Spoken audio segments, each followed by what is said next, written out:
The youth them don't know where to turn. I have friends who reach out to say, Mr. Lix, what else you want me to do? For years, of course. What else? I never compromise my job. Yeah. As far as I understand, they say you that's it to fire me. Yeah, you tell him straight. Yes, straight. He said me. I like that. I like that. Me who smells cigarette. I love that. That's straight on direct. That's the Yes. first time I see the Prime Minister hand.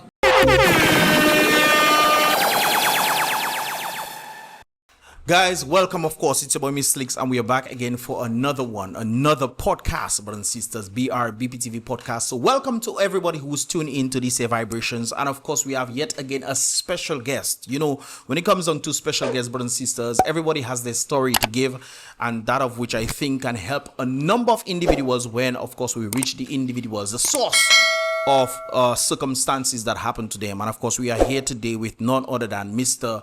VESCOT Jones, one of the individuals who has definitely been wronged, especially from his viewership. And I'm sure a number of persons can fester for that as well, where they believe that he has been wronged by the government. And of course, he's here with us to talk about a number of things right here with us today on this BrBpTV Podcast. Welcome, Mr. VESCOT Jones. So how are you doing today? Good afternoon. I'm doing well. Nice having me today, man.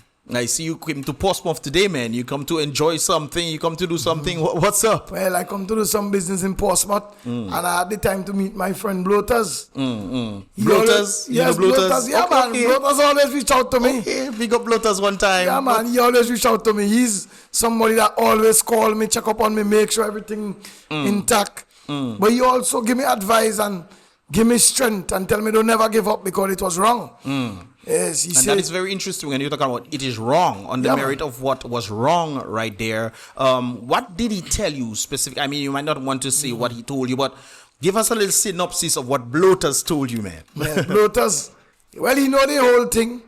I tell him everything. I doesn't lie for my friends. I make him know straight how everything go, what happening and thing. But he said from looking on the outside and seeing everything, and when I tell him exactly what happened, he understand. He said it was wrong. And he feel they should fix that long time. Yeah. It should never go on for so long. Now, I'm sure a number of persons might be wondering, what exactly are you talking about? Guys, we're going to get into that in a moment. We will. But of course, VESCOT Jones is here with us. I want him to give us a little synopsis about who he is. Because sometimes that's one of the things I tend to do on my podcast. I try to get the individual on an individual basis. So let the people know who exactly is VESCOT Jones. Where you're from, you know, give us a little something in that regard right there. Well, I'm VESCOT Jones from Marigot. Born and raised? Born and raised Marigot. Pure Marigot, young. Pure. Okay. So pure. You know Kokoi and thing? Yeah, man. I just talk mostly Kokoi. Pure. Okay. Who is VESCOT Jones? Who is VESCOT Jones? VESCOT Jones, very loving. Very, very loving. What do you do? Me? Now? Yeah. Now I'm a farmer. Livestock farmer. But before that, I was working in the airport as an aviation officer. Yeah, okay. Now, there seems to have been some sort of struggle when it comes on to where you used to work. I'm sure a number of individuals would like to know, from your point of view, what exactly happened. Can you give us a little, especially that specific day, give us a little rundown. You woke up, you went to work. I went to work. Okay, talk to us about that. I woke up, I went to work. While I was at work, a girl named Joanna Lockhart from Grand 4. She tell me, look your Prime Minister outside. So I said, my Prime Minister? So I think it was Mr. Scarrett. She said, no, your Prime Minister. So when I stepped by the door and look outside, I see it was Mr. Lennox Linton. Oh, Lennox, yeah. So I said, oh, well, you like a politics, we. She said that can never come Prime Minister. Not that. So she's saying Lennox will never become Prime Minister. Yes, okay. And that was around what year? Can you tell us? 2014. 14. Wow. Okay. All right. Yeah, man. That's 11 years ago. Okay. Yes. Then I was in departure lounge on the X-ray machine. Yeah. So passengers was coming in. She was on her phone making, like, it had some discrepancy about some land dispute. So she was on her phone, and after she go in the toilet. So Lennox Linton proceed take off his shoes, take off everything. Before you continue though, what exactly was her role? Was she your supervisor? Or? No, Okay. she was just transferred from the seaport. So actually I was showing her the operations of the airport. Oh, so she was in training then? Well, she was an aviation security officer as well, but she did not know the whole operation of the airport per se. And you would? I would know it like the back of my hand. Okay. So when she come, she tell me she go in the toilet. So I ask her about you on your phone, you working or you making noise on your phone? Because I could hear she saying something about land. My motherland and my house and something on the phone. Next thing she say back to Lennox and thing. She say when he come inside I go and jack him for you. Jack him, what does that mean? Jack him? Well, she alone no know. So I say, but you can't jack the man. Jack the man. And thing. But she on her phone. So she went back out somewhere. Out of the screening checkpoint. From inside the departure line. So I was the one on the X-ray machine. Lennox Linton took off his shoes, his belt, and he's put his bag on the belt. When he's back coming through the X-ray machine, I asked him if he have any, I could identify what he have in his bag. I asked him if he have any permit. He tell me no. He asked me where he could get a permit. I tell him in tongue at Forestry and Wildlife Division. He say, okay, I allow him to give back the crab, 8 cooked crab back to Tutus by the door. I know his name now, Tutus. It appears that he was the person that drove Lennox to the airport. Mark you. Immigration was by the door because you had to give immigration your passport when you come in the departure lounge and everything. So now, before you continue, you mentioned crabs back, 8 crab back. 8 cooked crab back. 8 cooked crab back. Okay, was it in season or out of season? In season. The season was open. So you can actually have the crab backs, right? Yes. Okay. Yes. It's just that he was bringing it through the airport, but he needed a permit to fly with it. Yes. Okay. He needed a permit to take it out. Okay, yeah. So now he give it to Tutus by the door. Now with that immigration officer right there where you have to give it. So it's not something that was wrong to the immigration officers. Yeah. It's just that he needed a permit to fly with it. Yes. He was not having it illegally. No. Okay. He just needed a permit for him to take his crab back out. Yeah. And thing. Bam. So now he stepped back, he gave it to the... So did Lennox make any noise? Did he? No, Lennox didn't make no noise. Saying, no, I need my crab back. No, he never saw no. Okay. No aggression. No, man. He just give it and him because he can't go with it. Okay. Then Joanna came back. So she was not there when Lennox had the crab. I dealt with Lennox. Yes. Okay. I'm the only one that was present in departure on the X-ray machine and everything at the time. When she come back, I tell her about, you on your phone making noise or you're working? Yeah. Which one? Then I tell her, Lennox Linton have 8 cooked crab back. I am the one who told her so. Yeah. She did not see it. Because you could have let him go through with it. Yes. Yeah. Okay. I am the one that tell her that. And thing. So she said, you don't make me get a chance to jack him. I said, jack him out. That time the Lennox Linton was already outside. Yeah. He had gone back outside. And thing. Gone back outside, meaning he went into the airport, not to the fly out. Not fly away. He went back into the door. okay. Yes. And thing. Because he only reached where you're taking out your belt. Yeah. And so on. Yes. And thing. So I reverse the image on the X-ray machine and I am showing her and explaining to her, you have 8 cooked crab back, he cannot go with it. Bam. She disappear again. When she disappear now, I don't say nothing. I don't check nothing. Okay. When he coming in back now, she hold her position, which is screening the bag. So he came in a bag, she searched his bag. He don't have nothing in his bag. He proceed to the departure lunch. Yeah, for him to take his flight. To sit down and thing. Yeah. Bam. That gone. When it 1:30 for me to go home, I get a call. 1:30 p.m. PM, yes. Okay. I get a call from Binwa Badwell. Okay. saying What was he telling you? He was telling me about the passenger and I allow the passenger to travel with something. I said, travel with what? He said, why didn't you arrest the passenger? I said, which passenger? But that's interesting that you're mentioning this. Why didn't you arrest the passenger? The passenger, I mean, for you to, on what grounds would you need to arrest him? Did he, I mean, even if he went through with it, I mean, you stated that you could allow him to go through with it, minus the permit. I mean, you just need the permit. I mean, you need the permit for you to fly with it. He doesn't have the permit. He cannot fly with it. Therefore, you withheld the crab box. You gave it to whoever, Lennox gave it to whoever. So on what grounds are you looking to arrest Lennox? Well, he said, well, we're going to get into that based on what Bad will say. Yes. So now I tell him, he's word to me once, the commissioner is on my back, the minister is on my back. Why didn't you arrest Mr. Linton? Which minister is on his back? He never said which one. But the minister is on his back. Yes. Interesting. Yes.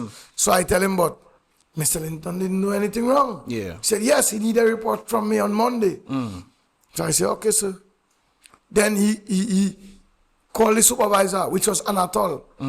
Now, Anatole come to me now and ask me about how they know, who called management and how they know about that in departure and what and what and what. I tell him, you're asking. But we'll call back again. He said, matter of fact. Before you continue, wouldn't it be that the lady that was with you pretty much told them? Yes, because she I mean, it was them. only you and her that was there. She who told them. She told them, yeah. Yes. Okay. So he say, but will say he need a report now. So I handwrite because the secretary wasn't there to type nothing. Yeah. I write it on hand and I give it to the supervisor. When I come now, the next time for working, I receive a letter stating they want reasons why disciplinary action should not be taken against me. Wait, who sent you that letter? Bad will. Okay. Yes. You want the reason why disciplinary action should not be taken against me. But before you continue, when people are seeking reasons for you doing something, that means you have to do something bad, right? Did they express the grounds of what they considered that you did bad or not legal when it comes on to carrying out your duties? Well, did you do something outside of the normal? Well, he said that I did not follow the standard operating procedure. And what would that be? Well, I want him to tell me. Because he said I did not for the crab back. I did not follow. That's a good question, yes. Right there. On what? So he said you did not follow it. Did you follow up with a question when you asked him what did you not follow? Did he tell you? Well, he said. Well, he wanted the reasons why I did not follow the procedure. Yeah, but I mean, I understand he wanted you to tell him why you didn't follow procedure, right? But if he's making a claim, then that means it's kind of like when the police hold you and the police is telling you, I'm arresting you. And they're not giving you a reason why they're arresting you, and they just decide to arrest you. I mean, that kind of sounds like what is happening right there, isn't it? Based on how, when he spoke to me, he's like, I supposed to arrest him for what? For what? Well, he claiming that Mr. Linton was exporting crab. Exporting crab? Yes. Okay. Is there a limit on the amount of crabs you can bring in the airport? Is there a limit? Well, 12. 12 is the limit, and he had with a permit, and he had 8. So he was below the limit. Yes, but he still needed a permit to travel with it. To travel with it. That is the norm. Okay. And no, the thing I'm trying to understand here is, okay, for some reason or the other, he needed to be arrested, and I'm trying to figure out. I'm trying to work this out in my head. Why? What? He needed a permit to travel with it. Even if he traveled with the crab. Breaking the law of some sort, is that what it is? Well, if you travel with the crab? Well, no, it's not so. He talk about this SOP, the standard operating procedure. Now, he alone know it. He alone knows because it. So I don't know the standard operating procedure for crab back. Because in the past, crab back, if you come to the airport, you don't have a permit. You do have somebody by the door to take it back home. You're taking it from them. We will take it from them. Yes. So the only thing here that does not warranty any sort of arrest is the fact that you can actually go through with the crabbacks. You just need a permit. If you do not have the permit, then you cannot go through with the crabs. That's it. That is it.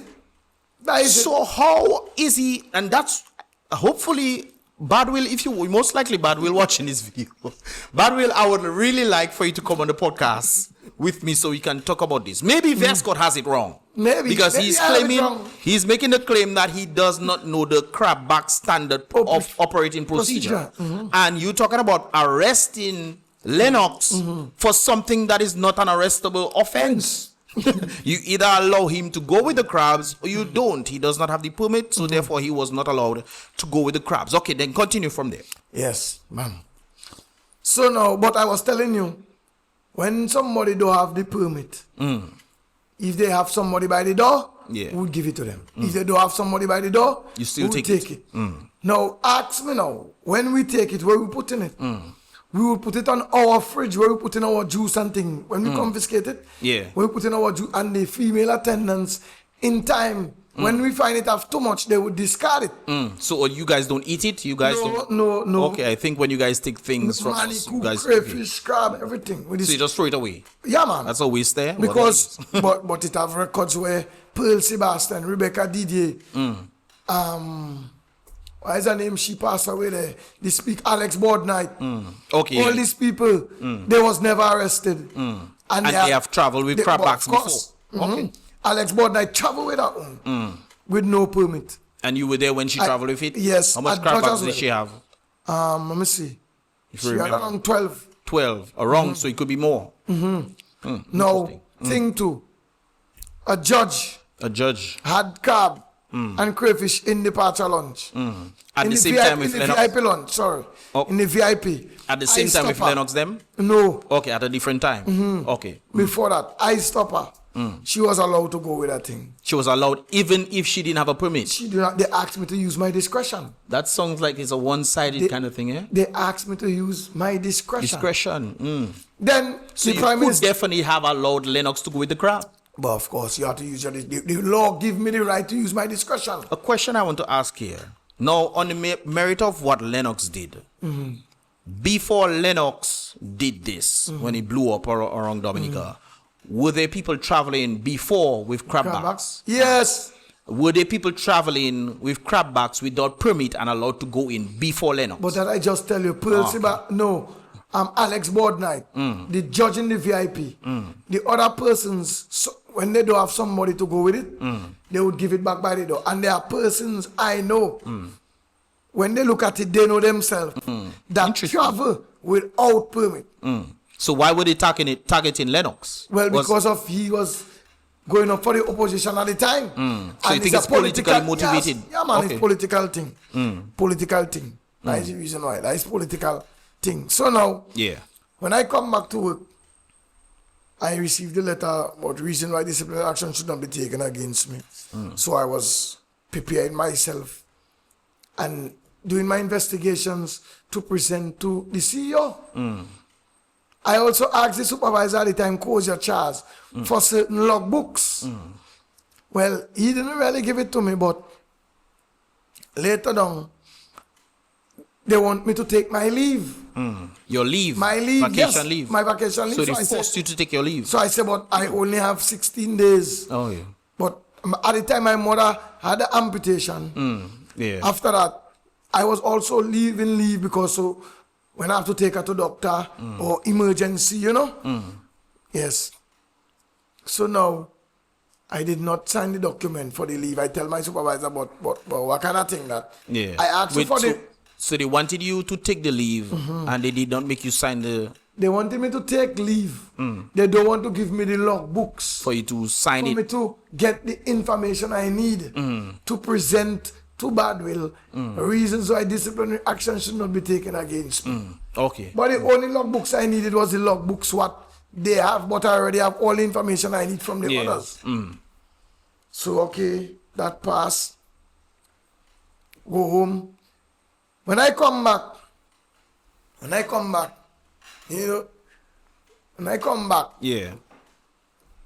my ID don't working when I come to work. So I say, but I don't understand that. Sometimes I come in I on my off, I on leave, my ID working. Sometimes if I come and drop off somebody in the airport, the shift short. Yeah. They will tell me, Vessi, where your ID? Anytime I go into the airport, I hold in my ID. Yeah. Because you never know what can happen. Yeah, that's so true. they will call me and supervisor say, Vessi, well, look, we short staff. Where your ID? Are your ID? Put on your ID. Yeah. Man the So you ground can pretty force. much come at any time. Anytime. Man the ground force because we short staff there. Bam. To Okay, clear how it. long, before you continue, how long ago since the Lennox incident did you have to then take this leave, this vacation leave? But it's short, maybe in a month. In the same month time, okay. Around the same time.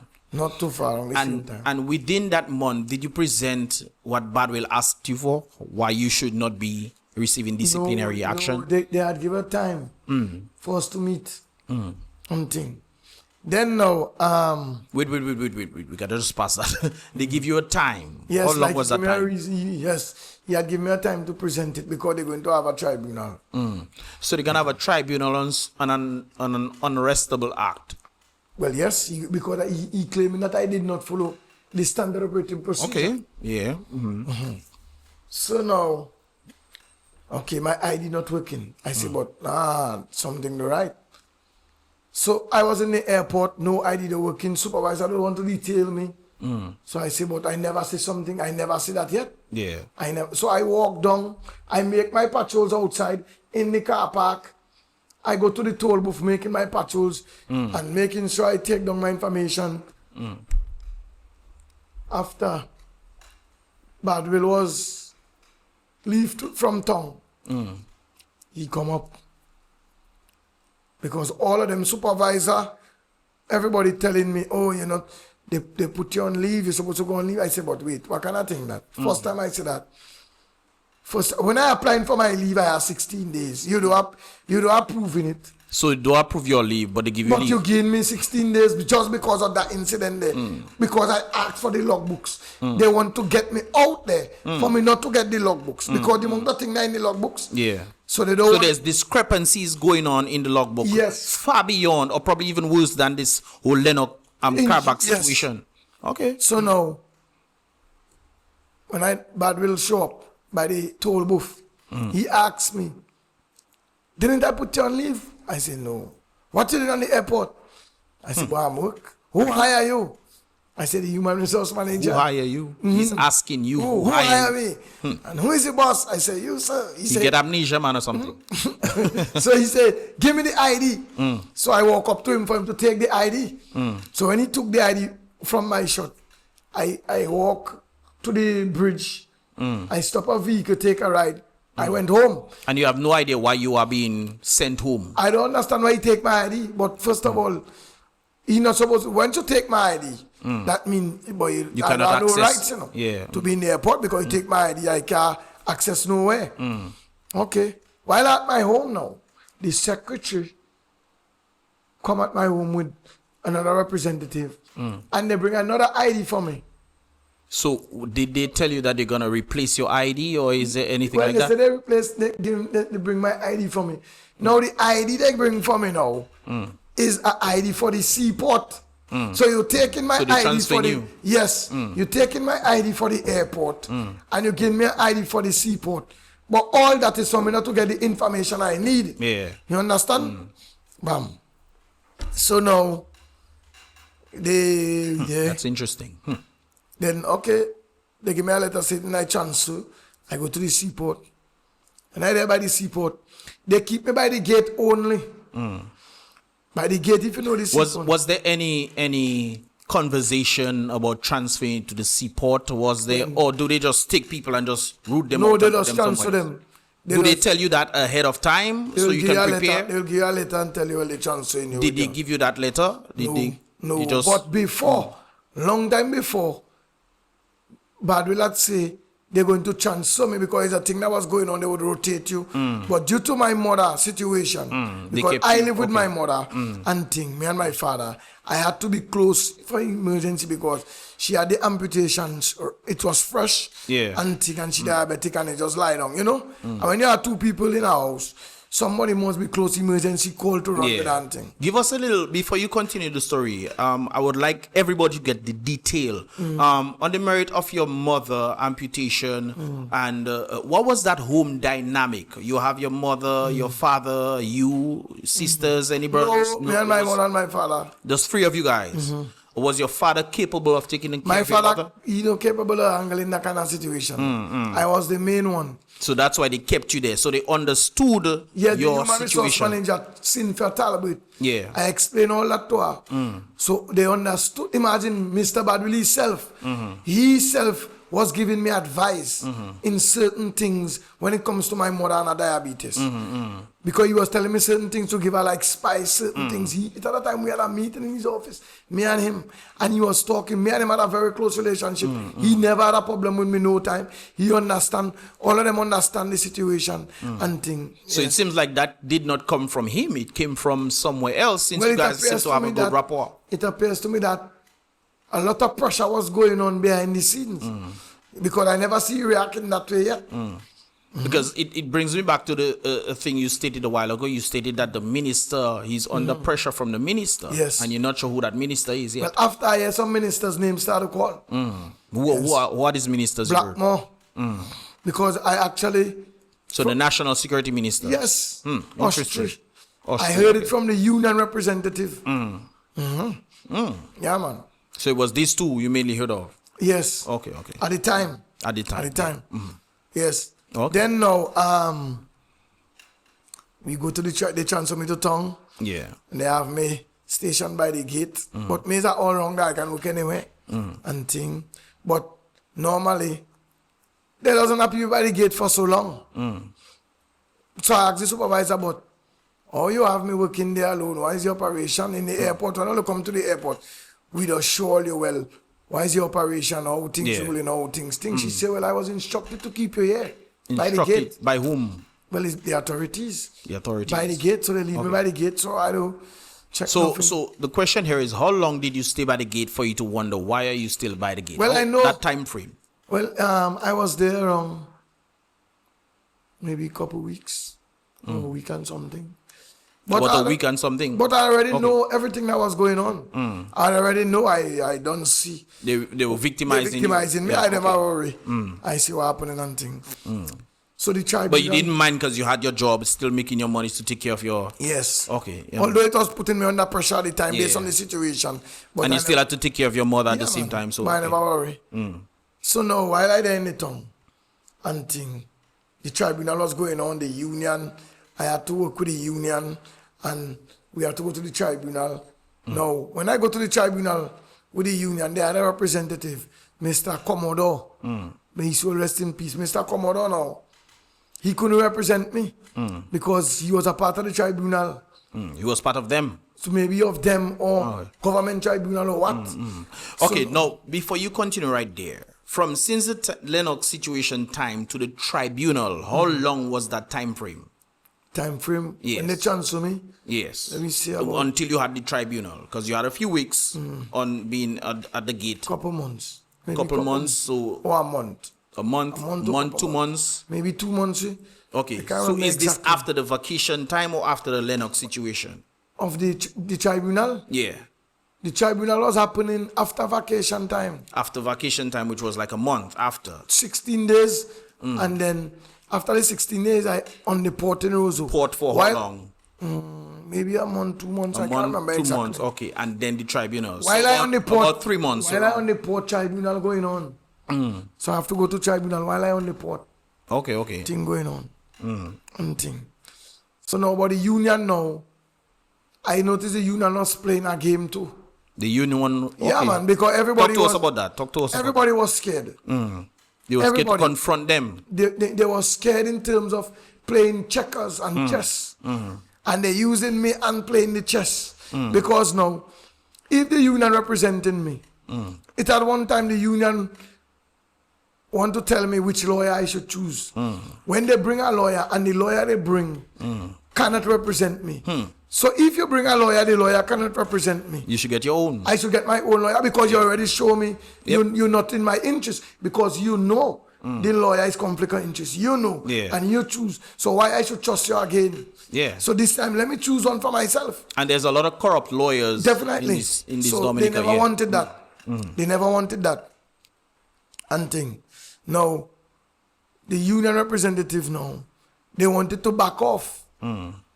Why? Why they wanted to back off? Because while the CEO talking to the union representative, the union representative talking to me, and he's still talking to Edison James. Why was Edison James in That I want to know. Because they know it was political. They know it was political. Did Edison James ever tell you anything of what he told him? I was on Edison James' vehicle. He had a van, a black van. And the union representative was talking to him. And it was on speaker, and I was there listening to the whole conversation. What was transpiring during that He time? was saying who behind it. Okay. So it's kind of like giving you... Yes. Okay. Well, not me, he was giving Mr. James. But I there listening to the whole conversation. Okay. So But the person did not know you was on the vehicle. Never know I was there. But he tell me to my face, Austria want me out. Blackmore. Why? I mean, why? What would that... Because of Lennox Linton. It was politically affiliated thing, yes, and it was the heat of election time. So yeah, that is that's true. Yeah, man. So you think they wanted some sort of scandal and they used your situation to... They wanted a scandal with Lennox because for all the years I work in the airport, the image of the departure lunch has never reached in the media. Yeah. Imagine we don't allow persons to even take pictures in the screening checkpoint. I remember during that time when I used to travel, people used to tell me not to film. We don't even allow people to take pictures in departure lunch at that time. Yeah, that's true. And you know what they did? While I was still at work, American Eagle staff showed me. First, he showed me me and Mr. Linton in departure on his phone on departure lunch. Yeah, so somebody was filming. It was, no, they leaked the image of the CCTV. Oh, so the cameras in the airport. Yes. Okay. And management is the only one that have access to that. Okay.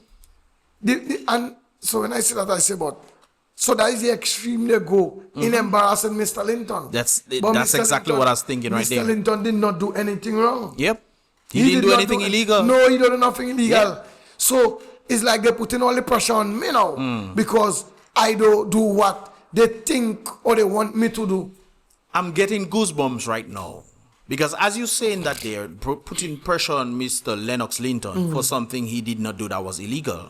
I remember the whole situation that took place at his home where some stranger came with some sort of suitcase and brought it to his home and they thought there was no cameras there, whatever.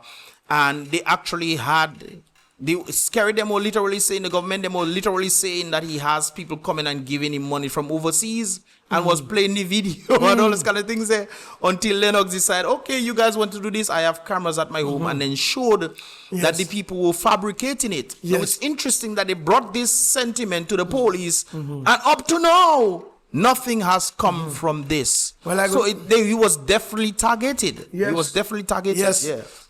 So now, the tribunal going on. But I have so much evidence of a lot of things. Yeah. A lot of things. Pure corruption. A lot of things. So now, they put it on Facebook. Now I saying to myself, but that is a threat to aviation. Yeah. That is a threat to aviation. That should never be out there. No, that is illegal. That is illegal. That is illegal. And anybody that do something like that supposed to be punished. Yeah, man, that is illegal. Was anybody prosecuted? Nobody. Imagine. Interesting. Imagine anybody, if that, they pull along the video after a time. Because if that video end up in the wrong hands, they will know the operation of the departure launch. Yep. And you never know what they might have in mind. And there's where you have people coming to do, terrorist acts. Yeah, man, of course. Yeah. Yes. So at that time, I remember when they didn't want people to film, not to film at the airport. And are you saying that they leaked the video of the airport? Of the departure launch. Of the departure launch. Operation with me and Mr. Linton. And you can see. So you've seen everything. You've seen everything. When I talking to Mr. Linton, me and him alone in departure launch. Nobody there. Normally. And then they leaked that video and nobody got. Nah. on Facebook. Who exactly leaked that video? Would you know? Well, no, it's management alone that have access to it. No, on the Facebook page itself. Yeah. Well, do you remember the person who leaked it? I can't remember the person. Interesting. Yes. Okay. So Tribunal now on the port. Yeah. You go into the tribunal and thing with the union. So I give the union one part of evidence, for them to because they ask me if this case go further, if I have any evidence I can hard copy. I tell the union with Mr. Later, yes, I give him one. A copy of the log of one of a page of a logbook. How did you get that logbook though? I had access to all the logbook except what was in Kozia Charles' office, which I still have access to it because I can go back to it. Any first good aviation security officer, it's always good to go back to notes. Yeah. And go back to logbooks. So these are personal notes that you took? No. Okay. It belongs to all of us. If you want to be an effective aviation security officer, you have to study. Aviation is a thing that's changing. Yeah, so you have to adapt. You have to look at things. You have to adapt to things. You can study what people traveling with. Yeah. So you will understand how things, because you can travel with one thing. Somebody else can travel with something else. This person, only going on the same flight, or all your flight checking in together, and it can still be a threat. Yeah. Sometimes as an aviation officer, you have to think far. Or you're traveling on the same flight, but the two flights checking in 5 o'clock. Yeah. Or you're going to bounce in departure. You're going to do the act. But so that means now, we just bouncing in departure, we're going to give the main man all the components we need. You have to think far like that. And not just thinking far, but also going based off guidelines. The guys will help you to understand, okay, you can travel in this, you need a permit for that, that's okay. This is, the gray areas, I would say. But you have to also study the people around you. When you study in the logbooks, you're studying people that are traveling from Dominica, what they're traveling with. What you're confiscating. Yeah. What you think, So when you're in briefing, you can say, well, look, that we're coming across that, Because they can also come for you as well. So you have to make sure you are safe. You safeguard yourself. Yeah, man. So now, that is the only logbooks I never had access to. But all the others, I had access to all. Do you think that the logbooks that he has and the ones you are allowed to access are different? But it's us that writing it. So they're pretty much the same. When it's full, we'll give it to him. When he do have space in the departure launch, we'll give it to him. But it's us that put in the information in it. Okay. And you will still have your pocketbook where you put in the information as well. The date, the time, the flight, and everything. But I have the date, the time, the flight. Sometimes I have the flight, the manifest, the immigration card. And it shows you who travel at that particular time. You travel, when you travel, all different things. Okay. Yeah. So that way I could show Mr. Later in the union. I give him a document with Pearl, Sebastian, Rebecca, DDR paper. Where they had crab, we take it away. Nobody was arrested. Yeah, and they give it back to... No, they never had nobody to give it by the door. So we take it and hold it. We throw it away. Oh, you guys threw it away? We put it on our fridge. All right. Until it don't have no more space and we get rid of it. Okay. Why do you guys have it on your fridge? Well, we don't have nowhere to put it. So we used to just hold it, put it there. When you come, so why not just discard it one time? Well, we used to have it there. That is a good question. I would want them to tell me why. That was one of the things we never doing. And although I have an idea, I would like a lawyer to tell me why, to tell us why. Why did it discard it one time? Going to save it going as well with the liquids and gels. Yeah. We have a confiscated box and we have a confiscated room. So when we confiscate your item, we put it in the room. But you have the right to come back, go to management, and you get your item. Also, it's left there until you come back and then you ask for it again. You can, because it happened many times. Because that's one of the things I always wonder. Like, I remember traveling... I don't know if it changed. No. One thing, I remember traveling and I actually had a screwdriver for my fish shaver. And I had it in my carry-on and the guy was like, you cannot have this. This is not in Dominica, this is somewhere else. You cannot have this. And I'm thinking to myself, well, what if this was the only thing that I actually had to make sure that my screws are tightened on my shaver? You know, where would you guys just taking it and probably giving it to your family member or something, but they actually have it in a room. So if you come back in that area, you can ask for it. Management. Tag it.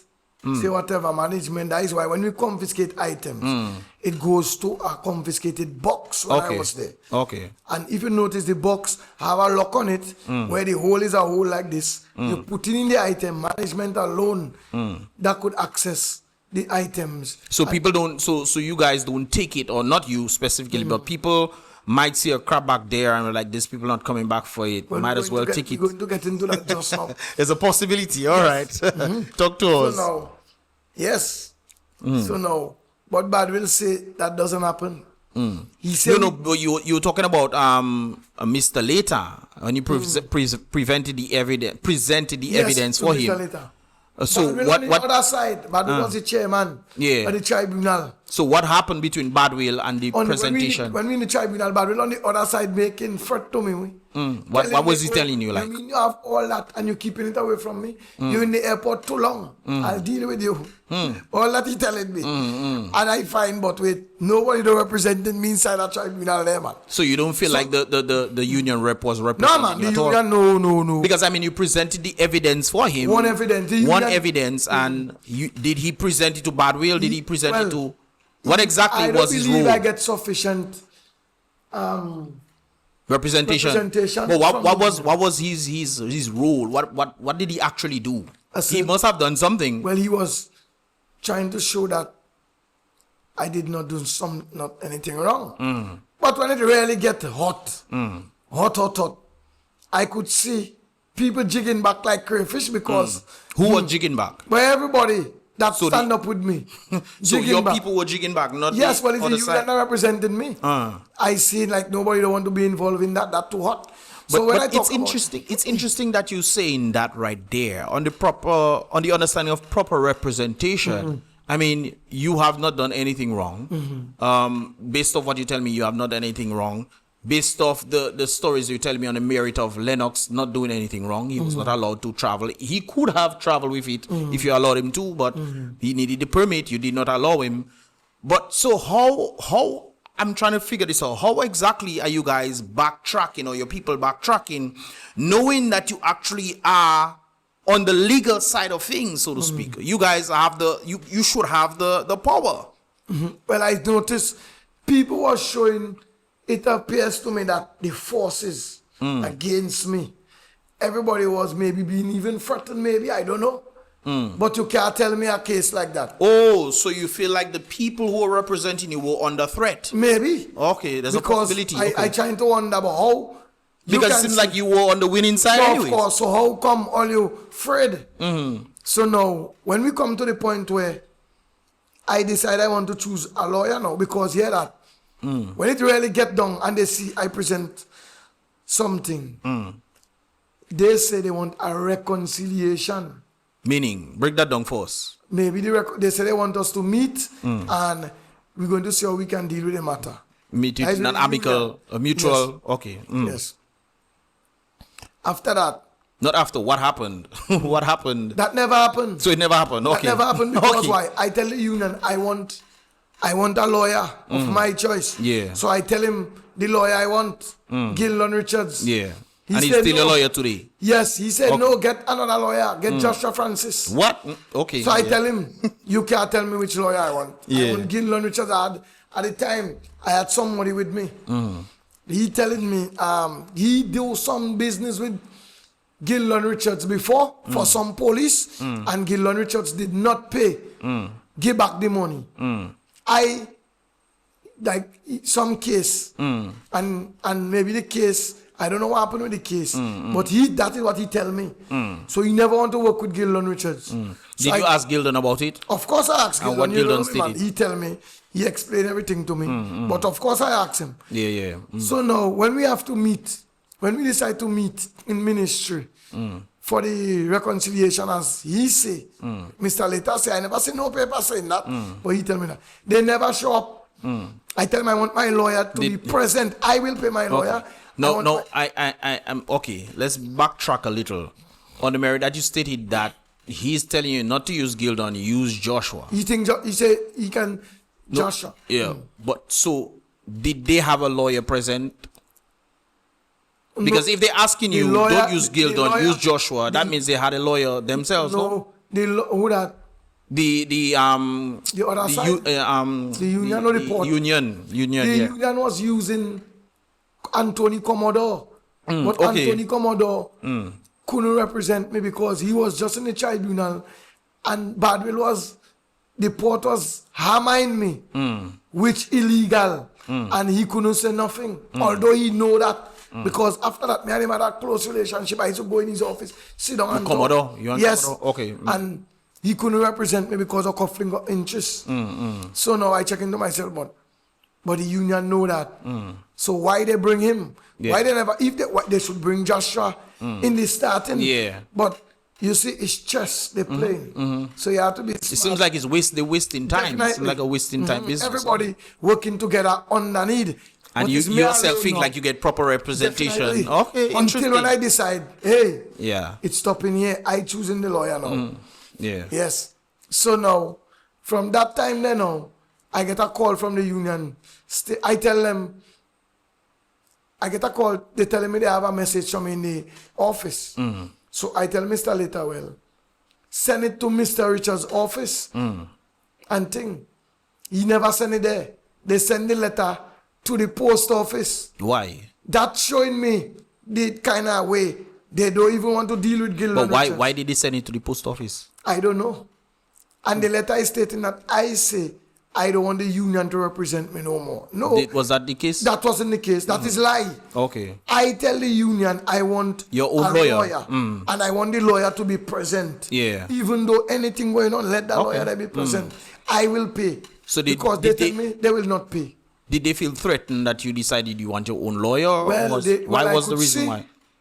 Because they probably, from my point of view, when I'm listening to you, it seems like they had their own agenda. Definitely. With the other side. Definitely. So if that is the case, that means the union rep is not properly representing the people. Big man, hear that. The union could come there in every time. Could come there. Whether two people are talking, all your interest is not what you come in there for. This is probably why Dominica hasn't received proper wage increases. That is why victimization is so okay, all right. over, and the kind of way they want it to look. I don't see it happening so, because in my case, your goal is not to talk with Mr. Richards. It's to represent it's who to represent me. Yeah. Yeah. I tell you I pay, so no money coming out from the union. Yeah. So even though you come and represent me as the union, Gildon there, he talking to me. Yeah. I can listen to you too. I can silence Gildon because he representing me. And the lawyer that you choose has your interests at heart. So if they're trying to do some sort of, that's probably why they wanted Joshua Francis. Well, I don't know what is the reason so why. It's interesting. But I was checking. That is the recommendation. Yeah, that they gave. But most likely there will be a reason why, because if they're in cahoots with the other side, and they tell you, no, don't choose this one, choose that one, that there could be a level of truth to the association. I don't know what that was the plan, but that is how I see it go down. So after that, union send the letter. I never even respond to the letter. Because I already know different things and I don't see everybody afraid. Yeah. Because of the way that matter there, and maybe who behind it is the one they free. Yeah. Who do you think is behind it? Behind everything right now? Yeah. Or before? Before it had the ministers below, but the ministers, when it reach in the public domain, the head of state have the right to say, hey, well, what are going on there? Yeah, it's wrong. wrong. You can hear that, but that's wrong. You understand? Yeah. So the head of state have the right to fix it. Did the head of state ever get involved in your situation? He get involved many times. Talk to us about that. But you want us to jump that part there? We can go far, we can... So, okay, we'll come back to that part. We'll come back to that part a little later on. Because there's another question I have to ask you. But we'll come back to that part. Yeah. Yes. Yeah, so after... So you got your lawyer. And then we go... No, they fire me on the port. That time they already fire me. No? Okay. What time did they fire on the port? On the seaport? Election call now. But you see, when I go back to work, termination letter one time. So you did not even, after elections, the day after election, they terminate my employment. One time. The tribunal called. I was still at work, election going on. They never fire me before the election. But the tribunal had already called, We was waiting for a verdict. That is a good thing right there. You're talking about waiting for the verdict. Yes. What was the verdict after the tribunal or within the tribunal?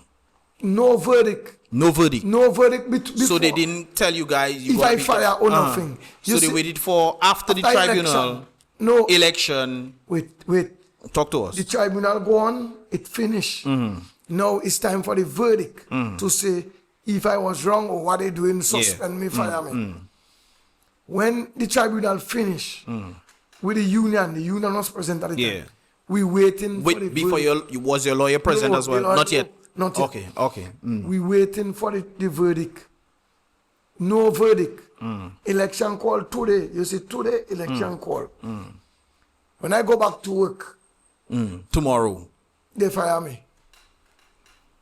So did they give you any reasoning why because they fired you? I did not follow the standard operating procedure. Did they prove that you did not follow it? Up to now they can't prove it because Bad will say the standard operating procedure in a big book. Now he alone it appears that know it. Yeah. Because then we had another tribunal now with my lawyer. When I appeal the decision. With Gildon. Yes. Okay. And thing.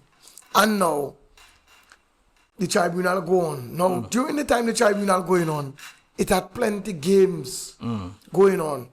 Like, killing time. I sure killing time is one of them. Yeah. The lawyer questioned me for how much years his delay tactics is. Yeah.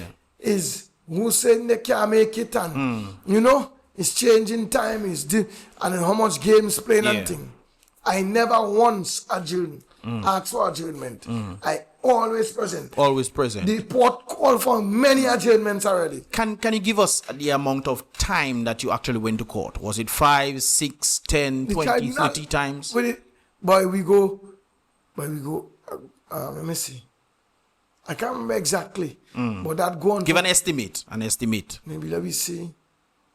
Maybe 10. Because you're talking about wasting time. Maybe 10. 10 times. 10 times. Around 10 times. Remember that case they go on for how much years, It had 3 years in a time frame. 2 to 3 years. They questioning me, Asking you the same questions? And questioning me delay like I on the oath. Yeah, but are they asking you new questions? Are they asking you the same questions over and over? Well, they asking me questions, but in different ways. So the same thing, different ways. The same thing. What were they hoping to achieve? That I lie. The questions. Or maybe they gather the evidence or what they're trying to do to prove to the tribunal board that I was wrong. The question here is, let's say they are right. They are right, you did something wrong. What exactly was what you did that was wrong? But that I want to know. Because if they are fine you and they say it in follow protocol. I happy you say that. Yeah. Because it appears to me now, based on different talk in the media, different talk by the CEO at the time, he claiming that I can remember you reading the newspaper saying that he said, I intercept persons before and I never deal with the matter of Lennox Linton the same way. But Lennox Linton matter and the person matter might be different. Okay, no, you mentioned that. Did the people that you intercepted before, did you allow them to pass through with the crabs, or did you not allow them to pass with the crabs, or whatever it is, they can pinpoint and say, yes, that's what you did? Because if it's on the merit of having to arrest Lennox, then most likely the people that you went through, that were allowed to go through under you or did not, whatever the case is, they would then say, okay, that is what you did. You did that, but apparently they didn't hold you for that in the first place. No. So how can you break that down for us, if that's possible? Well, I don't know. I don't know what they're trying to say, but they make a mess out of it. They make a mess out of it. And because of the mess they make out of it, it's a mess where only one way to fix it. No, but I'm still trying to figure out something here on the merit that they claim that you did something before. If they claim that you did something before, then that means you must have gotten certain warnings. Was I that never the case? get no warning letter for nothing in the airport. So nothing yet. I go and talk a way I never talked before. It's going on 11 years now. I was one of the most versed. I doesn't talk that way there. Yeah. But sometimes I can live today and die tomorrow. I was one of the most versed aviation security in that spa. I mean, it's very clear. I mean, he threatened you on that, he's making the claim that you know too much. But they know he's saying I know too much. If everything is in the logbooks, so the supervisor have a responsibility to pass on the information to, to say that what you did was not. Yes, because I'm not supposed to jump over the supervisor head and go to management. That's interesting. That's interesting. So did the supervisor get fired? No, the supervisor actually was acting supervisor at the time. He wasn't a supervisor. Okay. Me and him he was like a senior to me. No, but I'm looking at from the point of view where you got fired. And if they're saying that other things you've done definitely cause you to get fired, not the Lennox Linton situation alone, then why is a supervisor who's supposed to be supervising you not fired? Because they know definitely what they're saying. It don't make no sense. They were just trying to make up story to that case there to have merit for Lennox Linton. Because you can remember a lady from Salisbury had crab back and thing, and the case go to court. And she win. Yeah. Well, there was a flight attendant when Bad will say in front of me in the Prime Minister's office that there was someone I make sleep in the cell. That was lie. Well, give us a little synopsis on that one, right? It was a flight attendant. You made the flight attendant sleep in the cell? She never sleep in no cell. Okay. She had crab out of season. And she was supposed to be arrested. She was exporting crab. Okay. She had it in Ziploc bag, in bales. She told me it was for hotel and guest houses. She told me that. She told you that. Okay. She had a lot. She also... so that was illegal. That's clearly illegal, especially out of season. Yes. And she also... offered me ticket to travel in the airline. Yeah. And thing to bribe Body passes. Yes, I never take it. And thing. I hand over to the supervisor. So she tried to bribe you. Yes, she also tried to bribe the supervisor. Yeah. The supervisor never take it, hand her over. She never sleep in the cell. She sleep at a guest house in Marigot. The crayfish and crab and different things was discard or wherever it was. So it was taken from her. Yes, and she after she go about her business next day. Was she from Dominica? Yes. Oh, okay. She from Dominica, but she was like a supervisor in flight attendant and thing, always traveling. But she used to be, it appears that she used to be doing that for a while. Come on the first flight, go on the second flight. Yeah. And thing, she know her business. So when probably making a profit on this kind of thing. Yes, she told me it was for a restaurant and hotel. She told me that. So, and Badwill said, using that, whereas she was exporting crab. And they tried to make Lennox look like he was exporting crab. That's what I remember you saying. Yes, because he had cooked crab back for his own use. Cannot be exporting crab. Yeah. And he did not travel with it. Out of season, as well. And I did not make Lennox Linton travel with it. Go to the departure with the crab back. Yeah. He give it back to Tutus by the door. So I trying to understand. Yeah, that's interesting. How you can, in your head, in the meantime, while all that happening, so nobody does saying, but wait a while, but what he do wrong? But he don't do nothing wrong. But why? The thing is, I'm trying to figure out why is this a big issue? Because I mean, he should not have been arrested. Point blank. Period. He couldn't travel with it. He didn't have the permit, and as a result, he was not able to travel with it. So what is the whole big thing here? I'm trying to look at it from an outside political perspective. Because the only thing that everything is linking back to is based off politics. Election time was happening during that time, so they wanted to make it look like, okay, Lennox is doing something illegal. Why you guys want somebody who's doing something illegal or have their own way to run for prime minister, president? People were saying these kind of things. I wonder why Lennox did not even bring that to court in the first place, because I think that is defamation, isn't it? That sounds like defamation. And if it's defamation, he should have brought that to court. I'm not sure if it's too late for him to do this 11 years ago. But it's interesting what is transpiring here in Dominica. And that means that even if you have the right, your right can appear for your wrong. Yes, in Dominica. One thing I grew up with my father, he would say, make sure your right is always your right. So even if your right is your right, people might have certain agendas and they might make your right seem wrong. And it seems like you are one of the individuals who paying the price for this. So what has transpired? You got your new lawyer now. What has transpired from there? We go into the tribunal and thing and it's go wrong. Killing time. Until we reach to the point now they bring all the witnesses. Okay, now pause right there. So from the time you started with your lawyer to where they actually bring the witnesses in, how long was that time frame? 1 year, 2 years, 2 months, 3 years? Maybe 8 years. 8 years. Maybe 8 years or 7 years. So that's like we having 2021 long. Sometimes whole year we don't hear nothing. Then next year you're getting a date for a letter or something. Yes. And it's so they're doing it too. Yeah, man. Okay. Okay, now tell us a little bit more now. Now, after that now, we reach on the point, they bring the witnesses and everything. While all that happening now, the Prime Minister reached out to me. That was when he finally reached out to you. He reached out to me 2 years before while the case going on. Okay. He reached out to me. So that's somewhere between what year? You know what year? I can't remember the year exactly. Okay. But he reached out to me. Can you make an estimate? You can remember when it had Erica? Erica was 2015. Okay. Erica and Maria was 2017. No, Erica. Because when he reached out to me, I can remember exactly. He had come out. Guyana was somewhere. Somewhere he had come out. Overseas. Okay.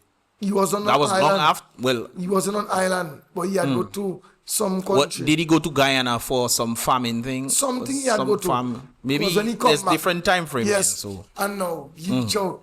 Okay. So he called me. So that was after Erica. After Erica, okay, he called me and thing. While he called me and thing, he watching the matter. He said, he asked me, why didn't you? How he said, no, I'm trying to remember how he said exactly. Compromise your job for the opposition leader. I said, me? Okay. I never compromise my job. Yeah. As far as I understand, they say you that say to fire me. Yeah. You tell him straight. Yes, straight. He said, me. I like that. I like that. Me. Roosevelt. I love that. That's straight on direct. That was the first time I see the Prime Minister hand. Yeah. Because I never meet the Prime Minister close up. First time I ever brilliant. Meet I love it. Yeah. The Prime Minister close up. Like that. I never meet. You just tell him, it's you that. It's you that said to fire me. Yeah. He said, me Roosevelt Scarrett. Why would I do something like that? Not me. And thing. Why would you do something like that? Politics, election. Said, okay. A matter of fact, I need you back in your job. You what? He need me back in my job the 1st of January. He giving you back your job? He need me back. He say he need me back in my job. Need you back, okay. He cannot have somebody like me out of my work. And thing. Ma'am, next thing. 1st of January, which January? January, from the time he meet. I can't remember exactly. The time frame would be nice though. The time, how I can remember is 2 years while the case going on. Because I have a receipt. The receipt can tell you exactly when the receipt can tell me exactly when the time frame. Okay. So now, then he called. He started to talk about the reason Margaret not going, don't progressing it because of Lennox Clinton. Like he started to talk politics in his office. He probably trying to twist your mind a little. Talk politics and whatever and talk. So I check in. Well, it's a top. So I check it because of this and that. Lennox Clinton, he even goes so far tell me. A lot of people will tell you not to come to me, but they're coming to me and thing. So he's saying his thing. I don't feel it with him because it's politics. I know they play in the politics. Yeah. I never worry about nothing. Then he called Rudolph Thomas. And why? He said, I understand. Why was Rudolph included in? Well, yeah, what he say? He said, I understand you about standing bills and thing. But he never asked me where. But before you continue, that was you did not have your job. I was fired at the time. Yeah. So I was paying over the counter. Yeah. I was paying courts, paying Rudolph Thomas, paying whatever and thing. So you had bills to pay. Bills upon bills, my brother. Next thing, he called Ruben. In front of you? In front of me, because he know how much I owe in them. He knows, so that means he did his research. Yes, he had my file. He know, because I never tell him. But that's interesting that you mentioning this. He come to talk to you. He tell me. And I'm thinking maybe he came to talk to you on the merit of your situation, but he already knows that you owe certain people. He know I owe him. Interesting. He already have my file. He know everything. Talk to me. When he call and he call Ruben, talk to Ruben and thing.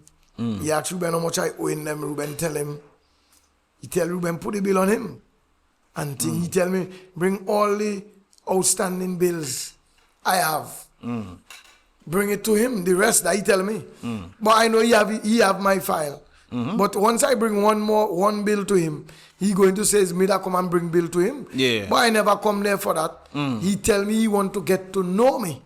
That is what the Prime Minister called me in his office. But why would that be something that he wants to do? Well, not just give you back your job? Well, I don't know. It's politicians. It's so they operating. That's true. So now, if you tell me, if you had called me and you wanted to fix a matter, I would come with my lawyer or something. Yeah. Or come and tell you what. Yep, that makes sense. Yeah. Okay. We talk. But he did that outside of your lawyer's knowledge. My lawyer don't know nothing about that. Okay. It's after I tell my lawyer, well, look so and look so and look so. Lawyer don't know nothing about that. Next thing, he tell me bring out the others outstanding bills and thing. He say he need me back in my job. But mark you, I have never received any document stating nothing, you know. It's just word on mouth. Yeah. Because if I go and but if I am with a document, so you must reinstate me with a document. Yeah. So now, after that. So you never presented any document to you on telling your job nothing. January 1st, nothing? He called Badwill too. He called Badwill. He tell Badwill, have a settlement with VESCOT. And thing. Have a what? Settlement. He asked Badwill, what's the situation with you and VESCOT? Yeah. Badwill said, no, we good, man, and thing. Because me and Badwill never had no problem, you know. Yeah. And thing. The only time I notice Badwill had a problem is, well, things really get down to the wire and you can see pressure. Yeah. Because I was ministers. Big man, I never get a letter for nothing in airport yet. Yeah. I was one of the most trusted officer in the airport. Yeah. I work in the tax. When the tax left, when they take away the tax from the airline, I was the first security officer to work in the tax. Then I work everywhere except in the tower, in the Met Office. I work everywhere. I was trusted around the airport. Yeah. Anywhere. And thing. So now, after he tell me bring order, I never bring nothing. Then the time frame,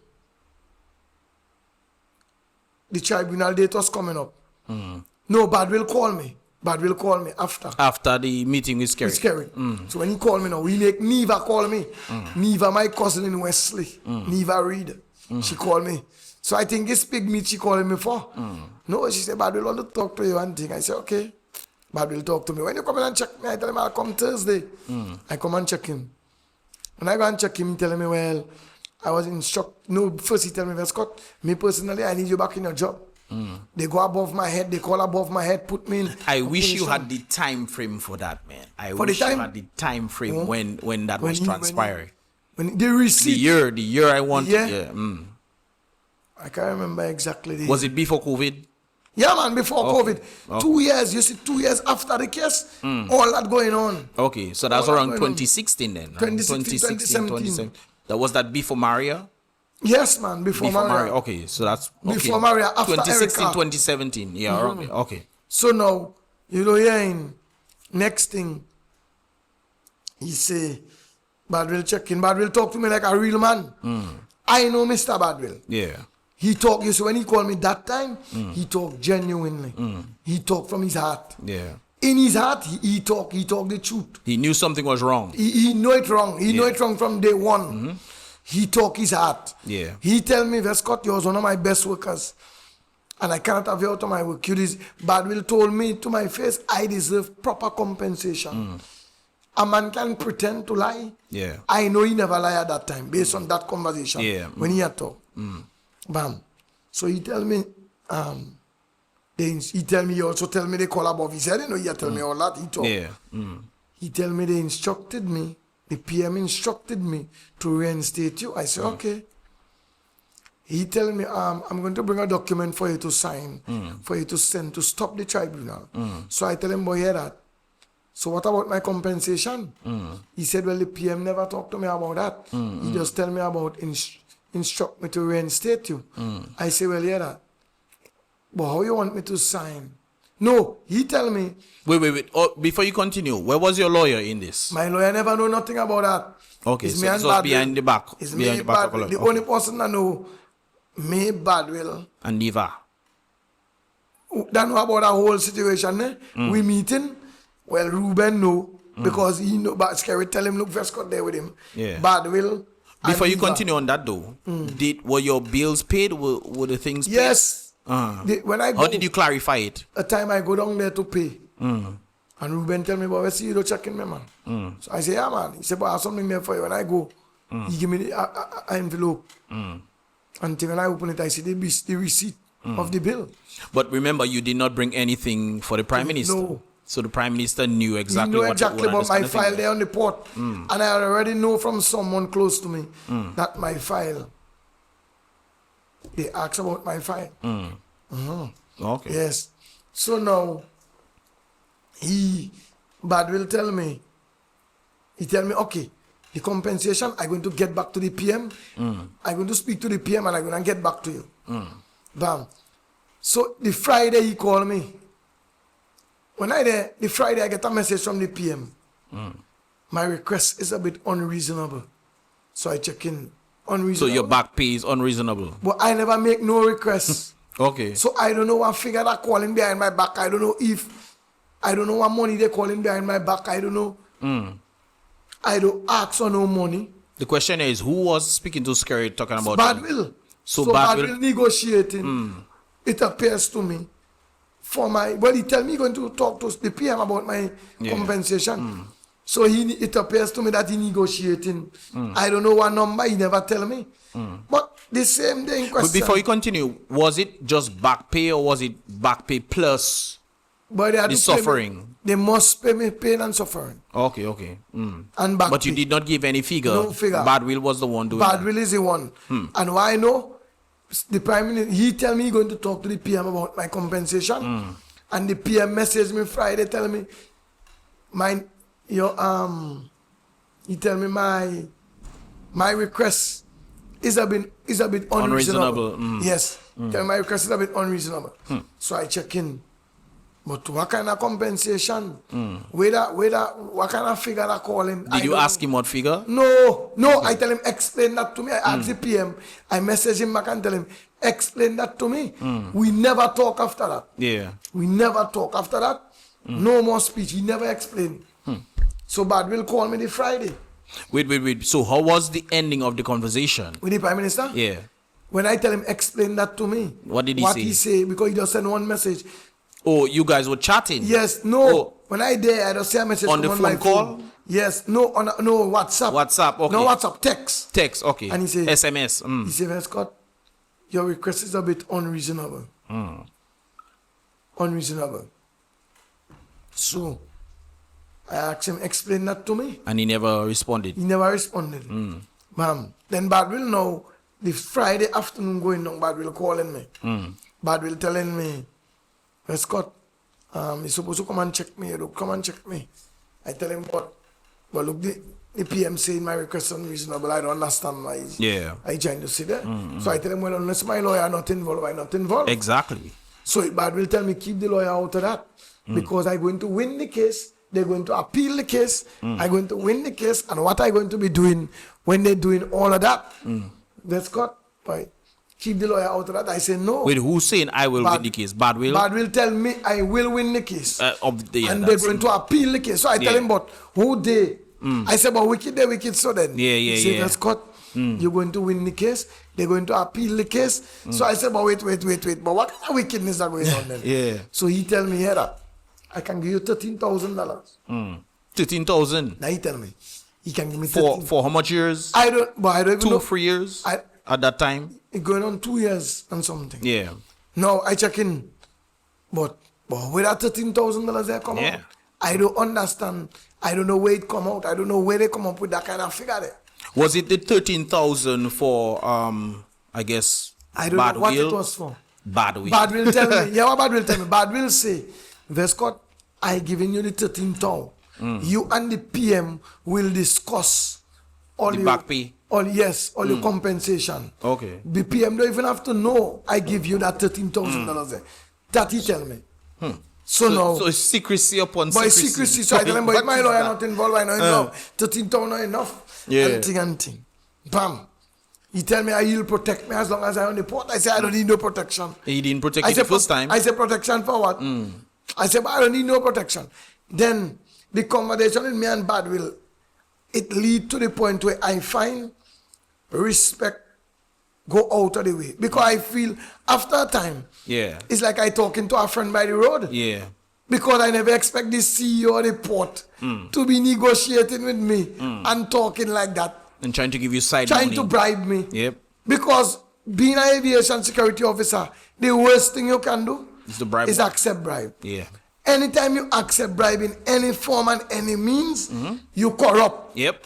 And they can use that against you. Big man, you can never work That's why your lawyer effective. needed to be there. Definitely. You can never work effective. Because that type of job is a job where people will try to bribe you for many different things. Just like you mentioned, the flight attendant. Yes. So anytime it's in your DNA, it's in you. Yeah. There is a place where anybody that accepting bribe, they cannot work there. Yeah. There's a no for you. Yeah. Check me? Yeah, so after that now, Bad will talky. Tell me how much to... Before you continue, what about it was you, your father, and your mother. And you mentioned that your mother was going through a level of struggle. Yeah, man. What was that situation? Your father as well? Yes, my father wasn't too well as So well. what was that dynamic? You not getting paid, you trying to get Big paid? man, I started to sell certain valuable things. I sell a property of mine. First thing, I sell a property of mine. I started to sell certain valuable things I had. The hardest thing was one of the property I had. I get that property when I graduate from school from my mother. Yeah. That was one of the times I realized my mother was the happiest woman in her life. Yeah, her son graduated. Not only that, certain accomplishment, certain things I do, my mother was very happy. Yeah. Because big man, I doesn't smoke, I doesn't drink. Yeah. I 39 years. You know what I'm telling you? No, I'm not a follower. I'm a lead. I doesn't follow nonsense. Yeah.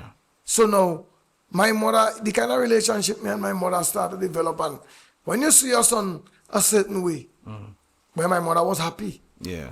So that piece of land there, it had a value, it had a mark to me. I end up selling it. My mother gave me that piece of land there, graduation, you know. I tell you, in graduation, my mother gave me that, you know. In graduation, when I coming out of the graduation, walking out of the building, you know, my mother give me that in an envelope. Hand that to you. Hand that to me in an envelope. She proud. She very proud of you. I never even know what I was in it. Yeah. It's a deed.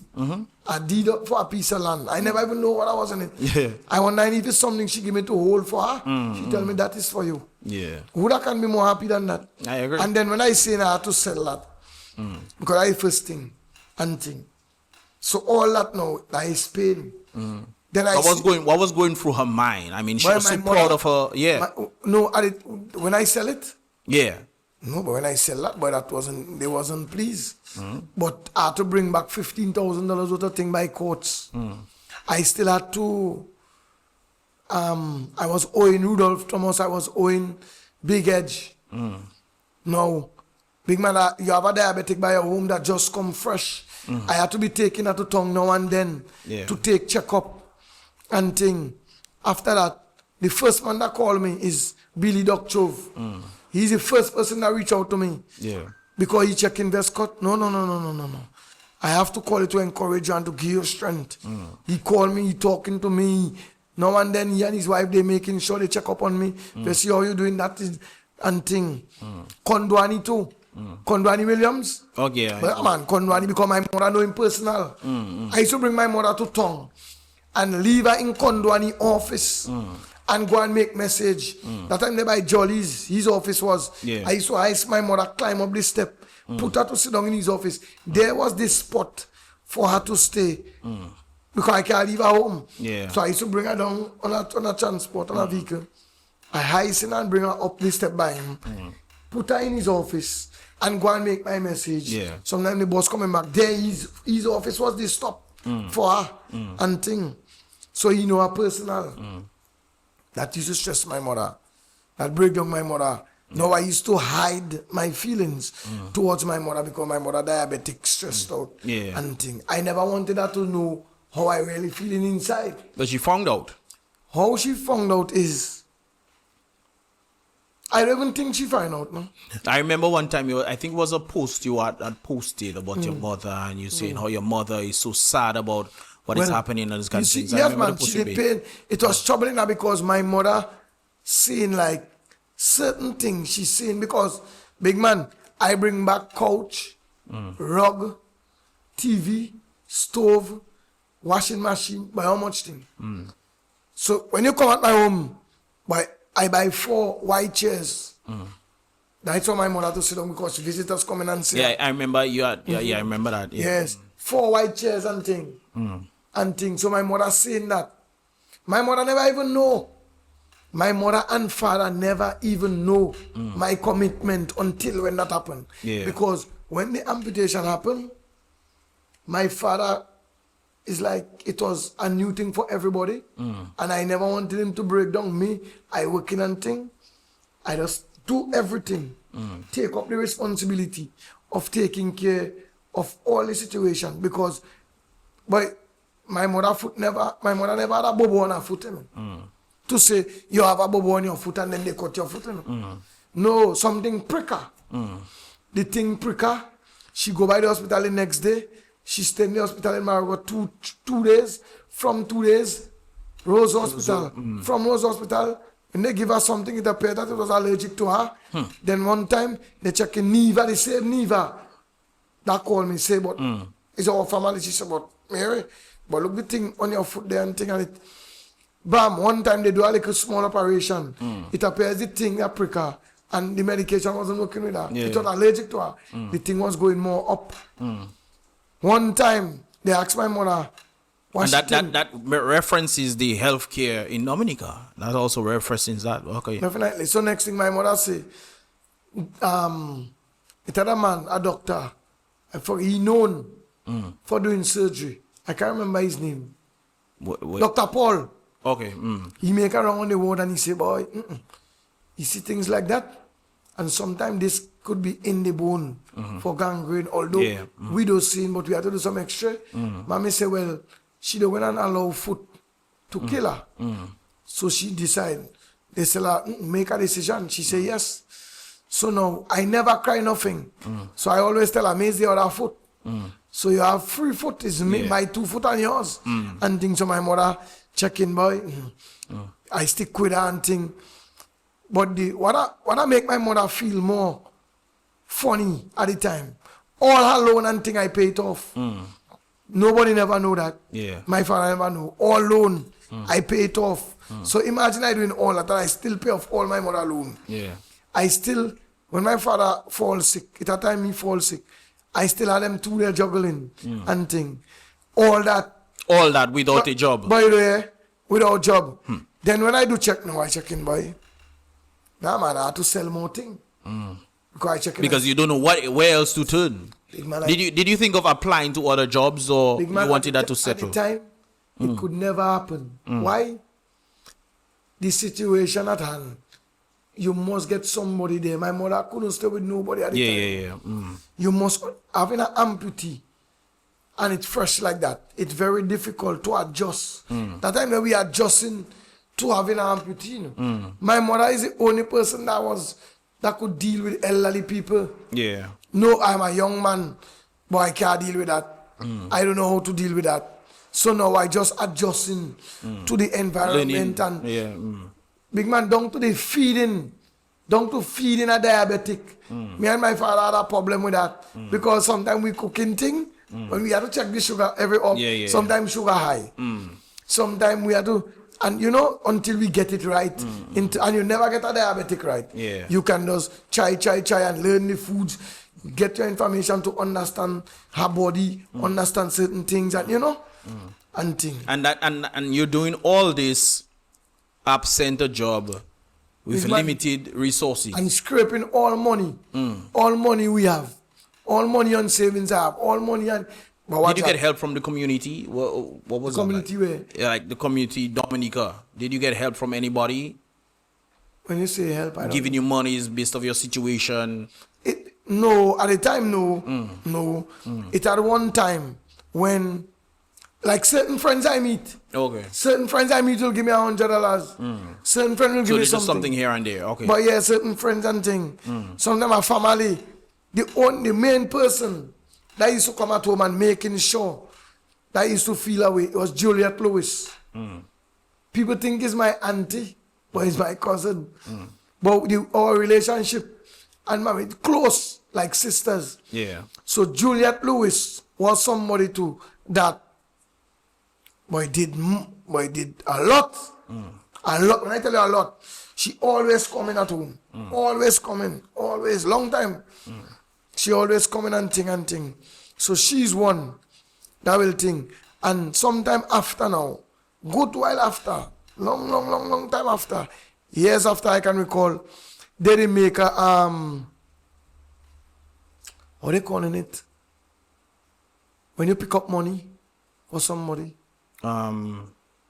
Pledge. Where people was pledge, pledging. donation, this kind of thing. Yes, and thing. And thing. And they pledge and I get around of $4,000 something dollars. But that is long after. Yeah. And thing. Some people they pledge they never really put, but you can't force nobody. Yeah, that's and true. Thing. Things are hard in the country too as well. So. That is how much years after, you know. But at the time, big man, I telling you, but I had to sell how much valuable thing. I had to sell thing, then I decide, bam, I sell it and I invested on my farm. So I started to do piggery. My piggery. Yeah. Liquor by liquor, liquor by liquor, liquor by liquor. Big man, I was selling mat. You know mat? Yeah, mat, you put I was selling mat. I sell mat by down for people down here. So you're making the mat and selling it? No, I get mat cheap. Okay, and reselling. Okay. I was selling out cheap, selling mats. House to house, I go and I selling mat. Okay. I had goat. I sell out goat for cocky, wood for till. I invest in pigs. Now, every dollar counts at that time. Yep. Nothing to waste in. Every dollar counts. I know what to do to go and sleep. Nobody else.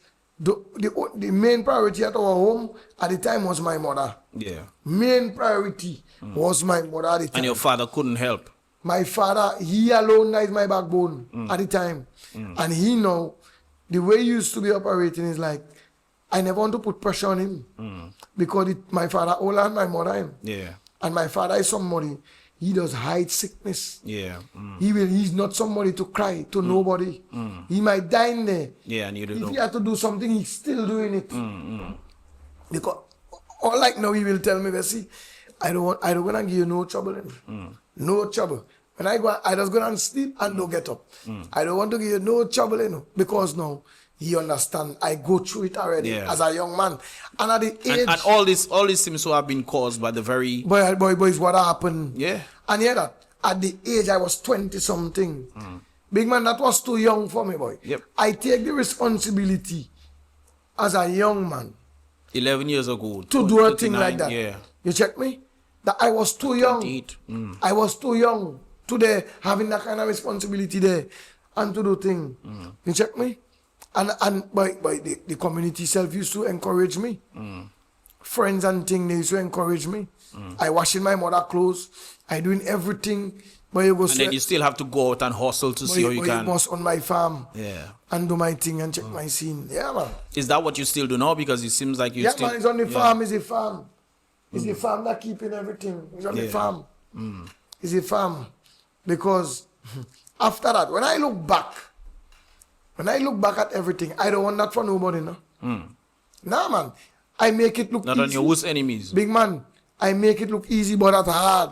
That hard, brother. That very hard. That hard.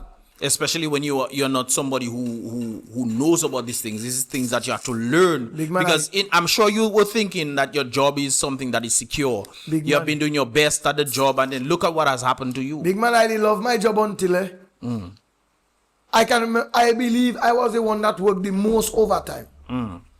The most overtime, I never record it. when we go to work 5:30, 1:30 you're going home. Yeah. Big man, we really love the job. It had a group of us at the time. They love the job until 1 o'clock we don't going home. We stay and assist. Yeah. We say, but when you love your job, it's so. Yeah. I used to go to work, I know that sentiment right I used to go to work 4 o'clock. 4 a.m. in the morning. Wow. No, the vehicle supposed to come and pick you up. Sometimes when the vehicle coming and pick you up, the person that going for the vehicle to come and pick us up, I going together with them. And the supervisor, I fill in up logbooks, make patrol, do everything. It have how much time? Police come out on the raid, and they give me right to go work. Sometimes I can tell you a story. I can remember a time I was by the fisheries complex going to work, and I see a police vehicle pass. A whole kind of breaks. Then they wondering, but what Mr. doing so early in the morning on the road? That was around what time? By maybe around 3:30 minutes or 4. Going to work? Going to work. Walk. I used to walk. And hear that to walk from Aruba to the airport. And hear that. Big man in the morning, sometimes I used to like doing it. Because I used to pray. I used to feel fresh. It was a good feeling when you love your job. Yeah. Big man, I telling you, and they were just moving from the government thing to DASPA. Boy, that was fun, I telling you. And we there and them police checking, boy, easy. I tell all you, don't jump me by the bridge, Airport, all you have to jump me. Wesley was going. Airport, inside the airport, I telling you. They meet me around 5 times. I telling you. And it was fun that time there. When you go, when supervisor come, when everybody come, everything done do. It's just supervisor detailing you. Hold a position there, and so it was. And you feel like you were part of the company itself. Big man. That is your baby I don't care what nobody say. I was part of the family. Certain structure in security in the airport, or like today. It have certain things that happen. Or maybe happening, or like today. I was part of that. You check me?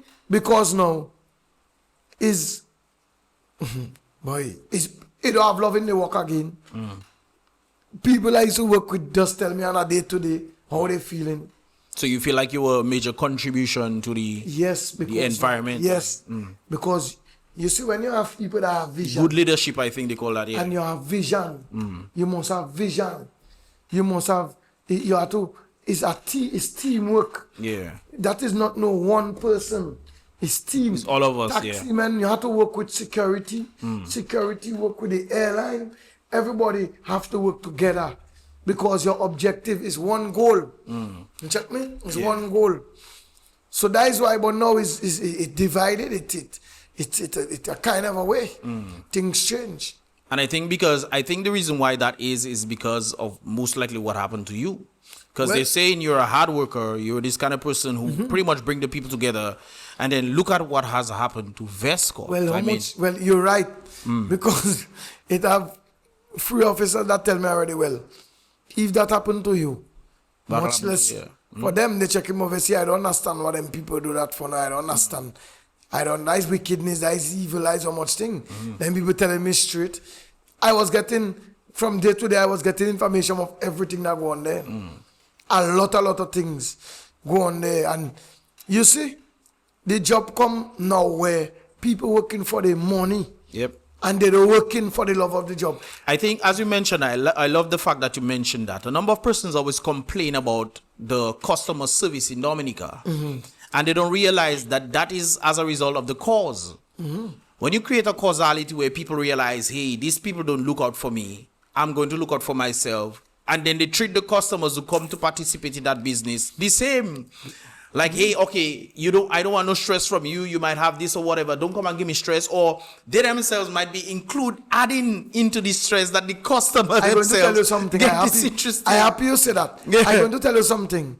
There was one time, some white people, 2 of them, they show up in the tax. I was working in the tax. So now it appears that the lady come out from the hospital and thing.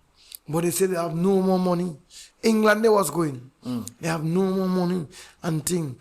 and no one. The white folks didn't have more money. The two of them don't have money because they use all the money and they know they don't have to pay departure tax and think they're going to Barbados and then to England and think they have no more cash and whatever and break down and how much thing. And so I tell them, yes, you must pay.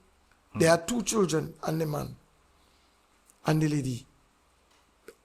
Now, they go around, everybody saying, we're part of Dominica, a lot of money and then. Yeah. Big man, I pay for them. I tell them I'll pay for them. Everybody saying, you don't get back no money. Yeah. And people don't get send back nothing for you. I'll never doubt me. I know them people. I say, boy, my mother at home with 1 foot. All don't understand love and thing and I pay it. I say, well, if I lose. Wait. Let's get a little little understanding there.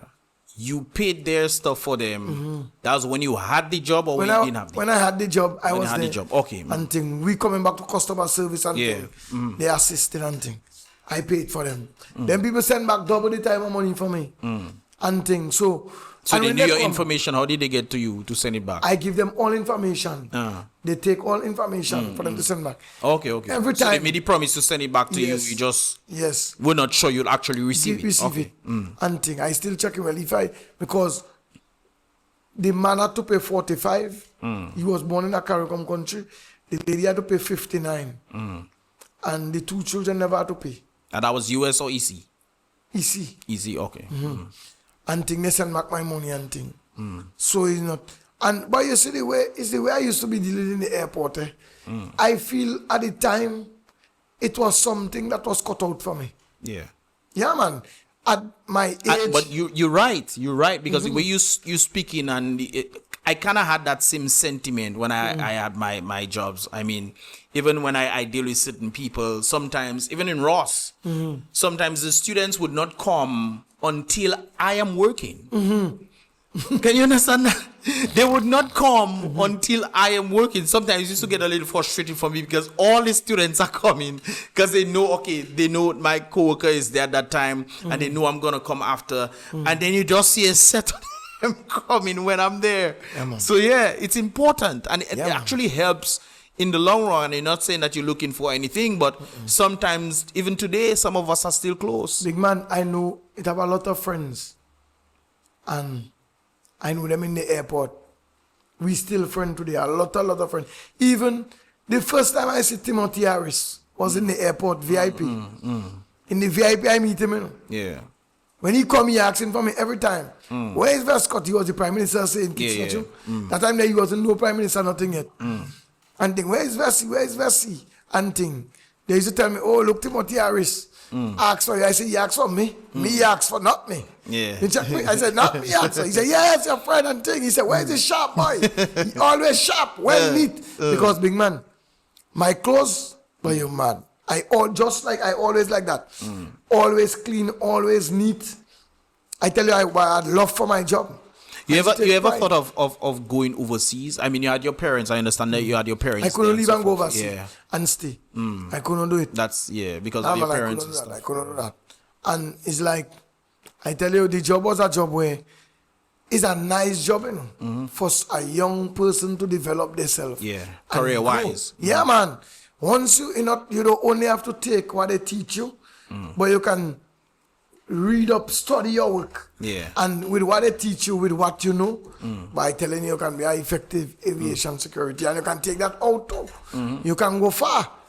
Because I telling you, when you talk in the airport environment, it's a very good environment to work in.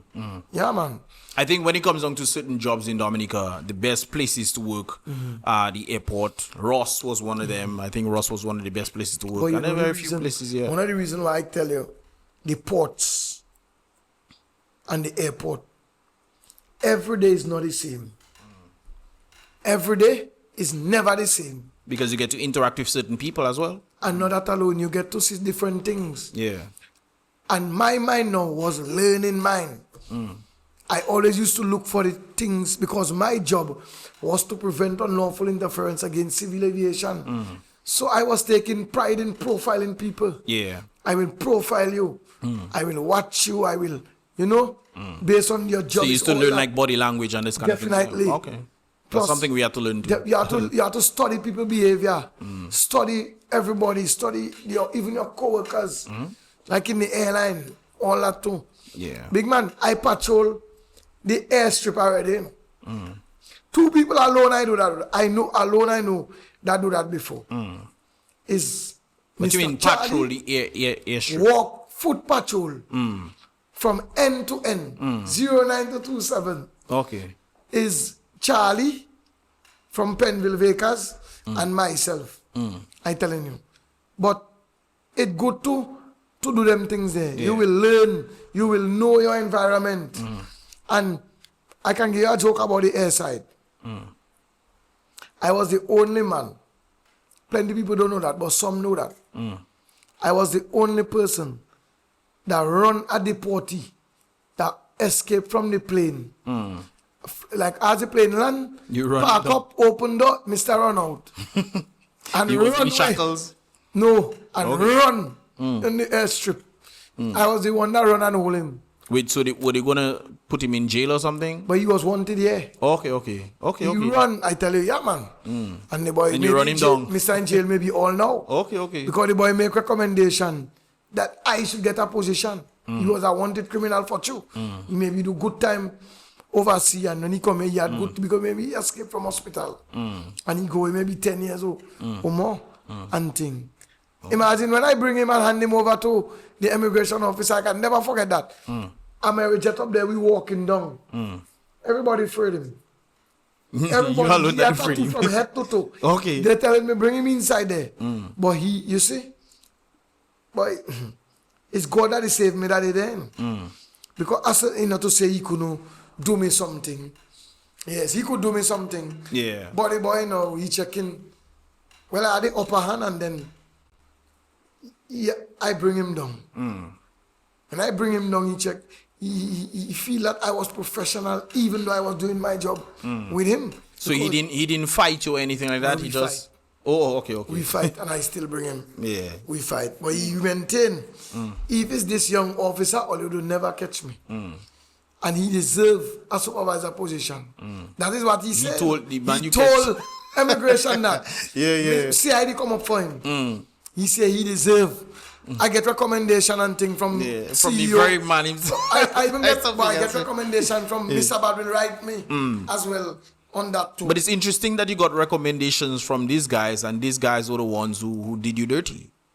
Boy, I seen big man. That was just. I know it was a political plight, yes, but I mean, you still paying for it today. Yeah, man, it come down to principle and people evil in their heart. In their wickedness. Mind. Yeah, man, wickedness.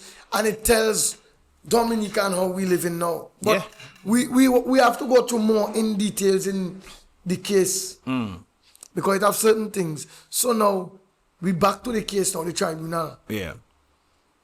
When they reach to the point now, the case now, the tribunal reach to the point now, Badwill is on the oath now. So they want to know the standard operating procedure that I did not follow. Yeah. Badwill say. Wait. Let's get a time frame. When was that? Can you give me?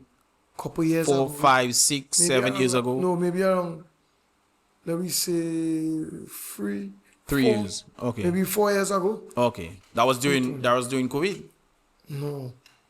It was I can't remember if it was before. I think COVID. 4 years, 2020, 2021. 2021 was ending, yeah. And if it was before COVID. Before, so that's 2019 around that time. Maybe it was before COVID. I can't recall. So next thing. Okay. They want to know now. My lawyer and I want to know what is the SOP that I did not follow. First, the document I present before the SOP of the photocopy of the evidence. They ask Badwill for the logbook. Yeah. Badwill say Erica destroyed the airport. He destroyed the airport? Oh, so you can remember when the airport was destroyed. Flooded, yeah. Yes. So he said the logbook destroyed too. They ask for the SOP now. Because he said... Well, if you... Hold on. If you're presenting an evidence of someone who did something, and you say that the evidence of that person... Of what I present. What I present something. Nobody said his logbook destroyed. Because the logbook from where the document I present. Remember, I present evidence photocopy from one of the logbooks. Yeah, that you present. Yeah, so we want the logbooks now. To prove what you're saying. To show where the page I photocopy. Okay. He said it got destroyed. Because I know these logbooks, if they are to come to the tribunal, we go in a different story now. Yeah. All the corruption. No, there's a different story, so they will never bring it. Yeah. You check me? No, they ask for the SOP. The SOP now, but will say it was stuck on the machine. Stuck on the machine? Like it was stick. It was on so they were printing it and it was stuck? It was there, like it was printed on the X-ray machine, which I was operating. So, after what was stuck on the X-ray machine, that is not the SOP. So they asked him, where is it? He said, it is in a big book. So the big book is on the port. We adjourn the matter. That is what... For him to get the book. For him to get the book. Yeah. Because he said he alone that can get a book.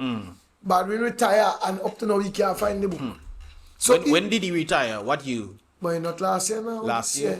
Last year. 2024, when he retired. Around there. So now, the book, I don't believe that will have no SOP. Because how the SOP you can have it and me are doing the work on the ground side. Yeah, you don't know what is standard operating procedure is for crab back. Yeah, but you would need to know the standard operating procedure because you are the one who's supposed to have this standard operating procedure. You're supposed to me not supposed to have it. Because me are doing the job. Yeah. You tell it's in a big book. The tribunal supposed to see bad will is lying. Yeah. So why on that oath? Yes, so why all that go wrong there? So nobody does have sense to see. So what is the point of wait. So what is the point of the oath if you can lie? Where? My boy, priest and pastor who lying.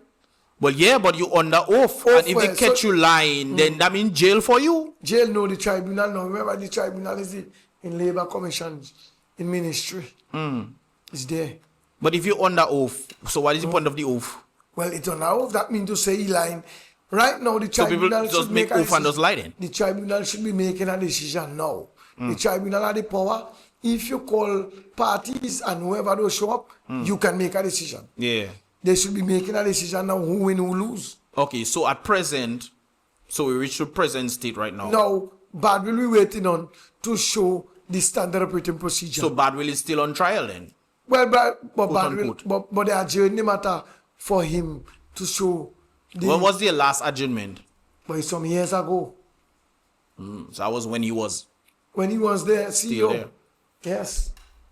The Prime Minister. From since that time, 2025, nothing, 2024. Never meet. Every time his delays go wrong, is how much trickery.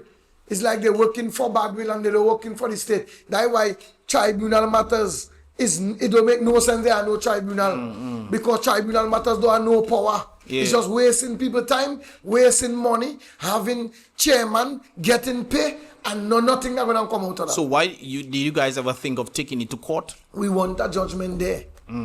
Give a judgment there. And then from the tribunal, and I will decide whether I taking it somewhere else. Yeah. But you can't tell me how much years I there in a tribunal. It seems like that's wasting time. And I can't get a judgment there? Yeah. No, man. No. Not right. And the adjournment you say was a couple years ago. That was most likely around what year? What year? Well, I don't have the document in front of me now. But some years back. So now, but you must, but the tribunal... It would have to be after... It would have to be after... the Rona, COVID. I did before COVID. Before? The adjournment? Yes, I did it before COVID. Did you and your lawyer ever sit down and have a talk with other folks? Other folks like who? Like the people, Badwill and these people there? Badwill, no. Every time it's me alone, they never want to meet no lawyer. So, let's go back a little. When you spoke about the Prime Minister saying that you guys are gonna get your job back on January 1st. That never happened. That never happened. And that was because they never give me no letter saying I reinstated. Did you just decide to go in the job and see if they give you back your job? You can't. Or you're waiting? You can't do that. I have a child. You have the ID? But yeah, that the case still going on. Badwill is the one that's supposed to give me the paper saying I reinstated. He don't give me no paper saying I reinstated. But do you think that that's gonna continue since Badwill is no longer the It must continue because the port now, I don't know, they have to send a representative because they have the tribunal to me. It's still on the table. It don't finish. So I don't know how they're going to deal with it. Right now the minister. The minister have to know. They have to know how they're dealing with it. But it seems like they're not dealing with it. Well, they have because to there's a few years that passing under this thing. Well, yes. Well, it have different ways in doing things. That is why I don't want to talk a little too quick. Okay. But we're gonna reach to that point there just now.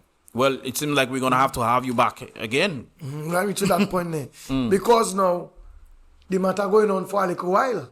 11 years. Now is the time they should make a decision. Imagine, instead, you know what they want to do? Dissolve the tribunal to start a tribunal fresh. And then you're going to take a set of years again. That will happen. And or maybe that's what they want to happen. That's what they want to happen. Yeah. But that can't, because we had a meeting with the PS, is more like, we telling her,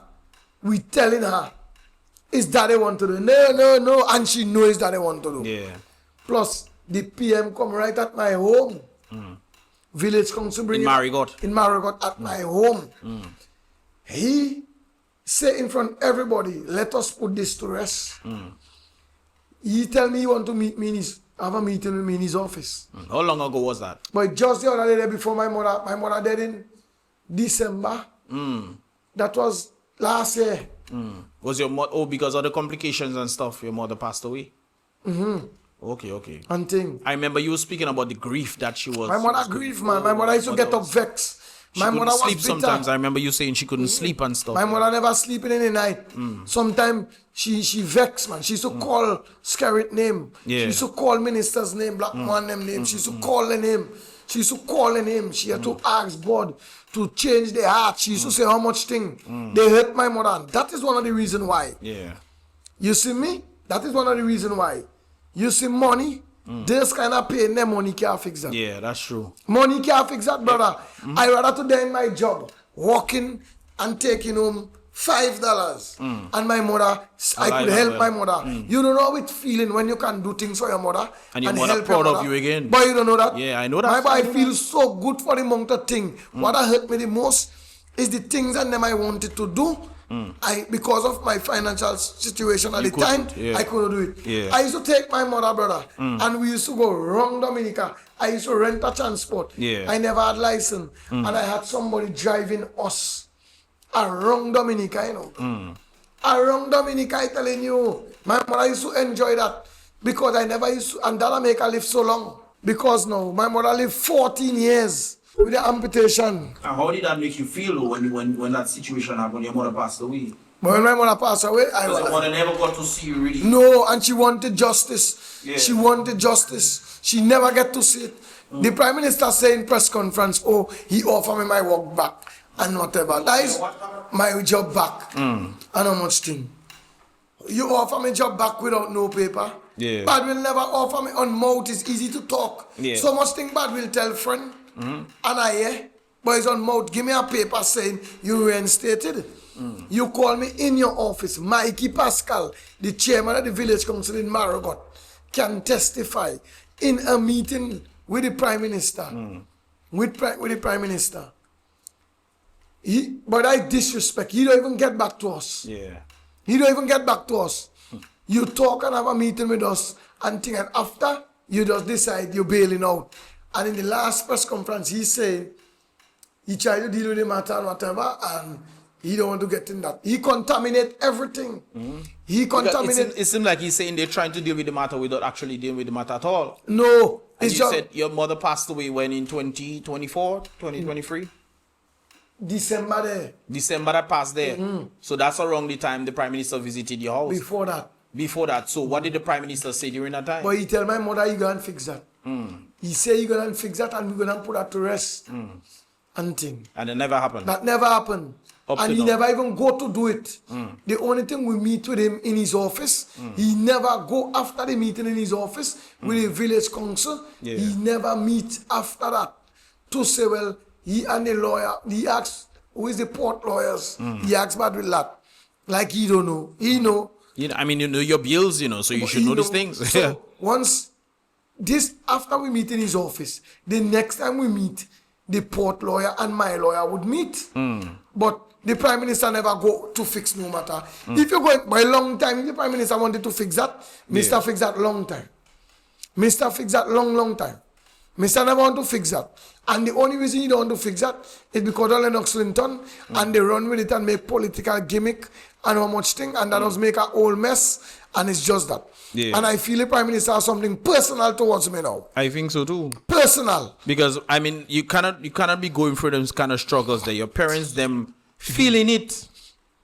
Your mother passed away as a result. My mother dead, but you don't. So you don't have a conscience. Yeah. So you don't sit down no time. But everybody see. You don't see what he do with his family, man. You don't see what he do with his family. So, but I don't understand. No, man, that is wickedness, brother. So the question I have to ask is, what do you think will transpire? What is the next step? What needs to be done? Big man, hear that. Certain things I going to do, and certain things I wanted to do. Like there are certain things I was going to do. I had the Christian community, I would say, some pastors reach out to me because they're feeling they see something going to happen. We know something going to happen, but big man, I don't believe it's the right thing every time. Yeah. This matter can be dealt with in a better way than that. It can be that we don't have to demonstrate and block road and send no message. I don't want to be in a mark where for VESCOT to get justice, they block the road, they do that. I don't want to be in that. I want justice. That is what I want. As you should. You check me? Yeah. I want justice. I don't have to do all of that. So now, the Christian community, they understand what's going on. Now, everybody want peace now. Because for the amount of years I go into my struggle, now everybody want peace. Now I understand they want peace. But big man, without justice, it can't have peace. Yeah, that's true.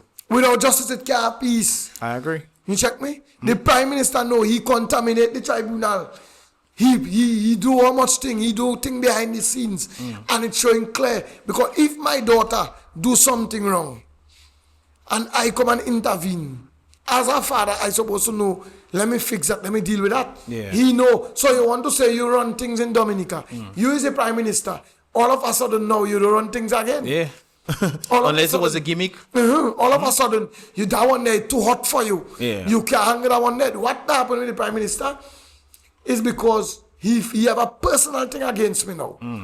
It moved from Lennox Linton and it come to me because I stand up and I maintain I want justice, and the justice and you have should get justice, compensation in it. So that is the problem he have. It appears to me that he don't like to see young people independent. And he put in fear now in young people. That might have people afraid of victimization.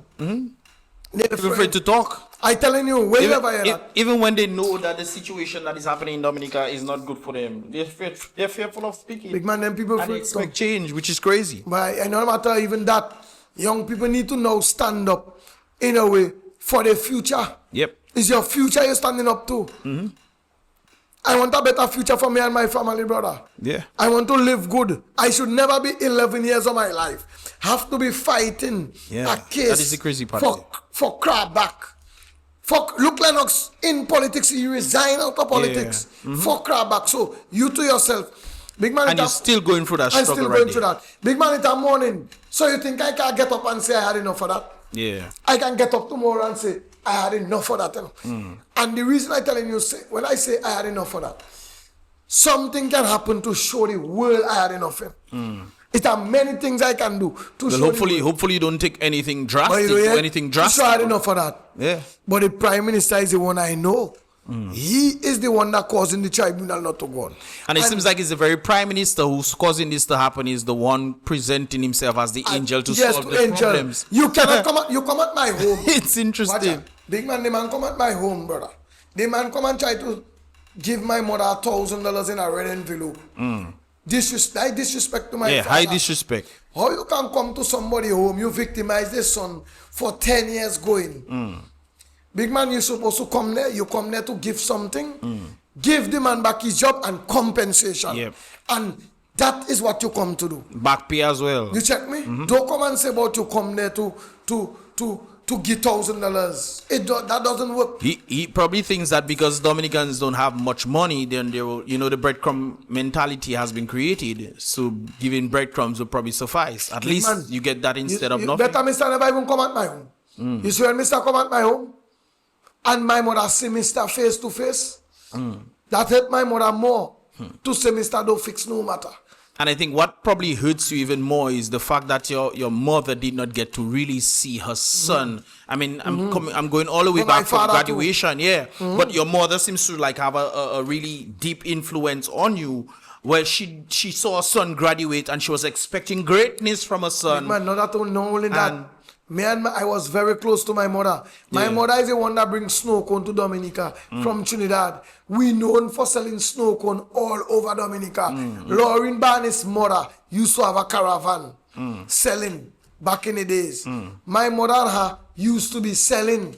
Is independent people everywhere. We used to be selling. My mother used to leave us, me and my brother, with snow cone,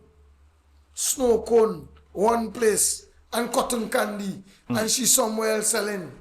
So we used to be busy doing things. We used to be on our farm, going on the farm. We used to have fowl. We used to have pigs, sheep. We grew up a kind of way. We used always hustling. Yeah, you mentioned your brother. Who is your brother? My brother at the time had an accident overseas. So your brother used to live overseas? Yes. Okay. Always living overseas. My brother could never help us. He could never help at the time. Yeah, man. I know your father is there with you. No, me and my father are there. Me and my father are there.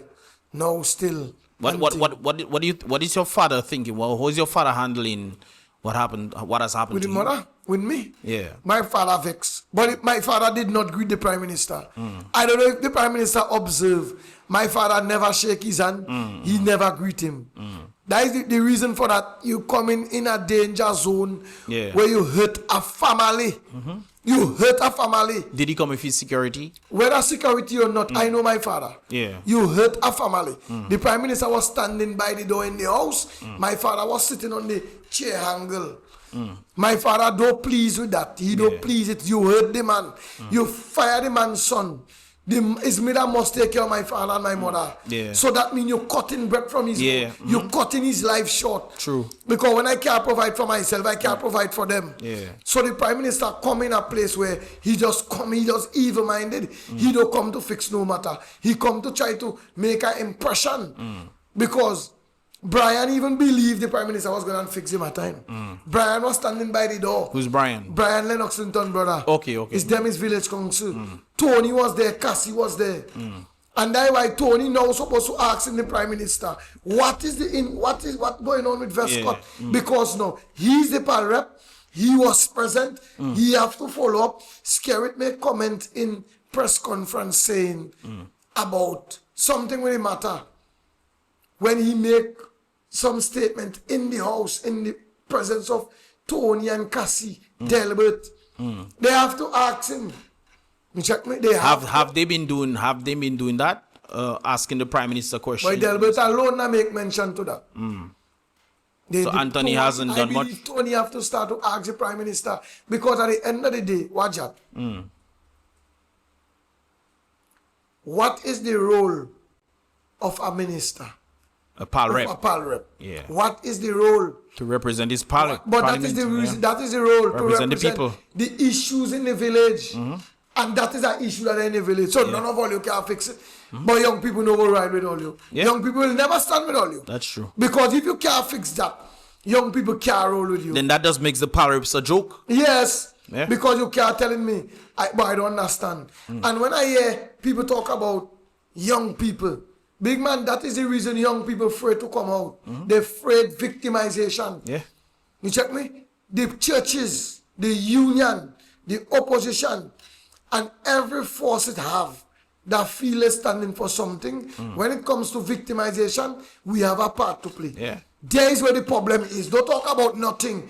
There is where the problem. Young people afraid victimization. That is why they don't come out. You know, and the thing is, people don't seem to realize that if they stand and take a stand, then that's where change will happen. But each of them hiding. There are a number of persons that reach out to say, Mr. Leaks, post this for me, post that for me. To people messaging me, sending me voice notes to clarify what they're sending me. Then at the end of the voice note, they're telling me, please don't use my voice. I asking them why. The last one I spoke to, she told me that she was fearful. But you want change for something that you know, it not affecting me, It affecting you. But yeah, that and you're scared. Yes, but yeah, that too. That's something. One of the reasons to know, you still can't blame the people. Let me tell you why.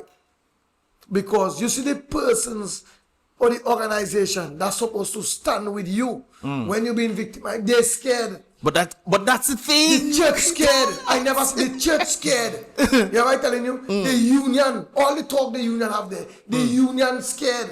Well, because it sounds like the union is working with them. Big man, my situation, the union should call a big demonstration. Yeah. I should never be out of work because if the union take a proper stand. And the thing is, people don't seem to understand. If it happens to you, when it happens to them, nobody will take a stand with you. No. And then you'll have that consistent cycle happening. I remember the saying where the Catholics went up and nobody stood for the Catholics. The Protestants went up, nobody stood for the Catholics. Then they came for you. And there was nobody there to stand for you because they took everybody else. It's interesting. Of People course. don't seem to understand that concept right there, because when you don't speak, how on earth you expect things to happen? But then again, on the flip side, when you look at your story and you look at a number of stories and say, but wait a while, no justice came for these people. Justice will come, The problem I have with justice, brothers and sisters, is when it's time. That is my greatest problem, It will come. Of course it must come. But it is the time it takes. I think somebody actually mentioned to me, Mr. Leaks, why are you telling people to leave Dominica? That's one of the things. That's why I ask you, why didn't you think of leave? I understand your situation. You have to take care of your mother and your father and so forth and so forth. Nobody there to take care of them. So I understand your situation. I always tell people leave. And somebody else tell me, Mr. Leaks, why you keep telling people leave?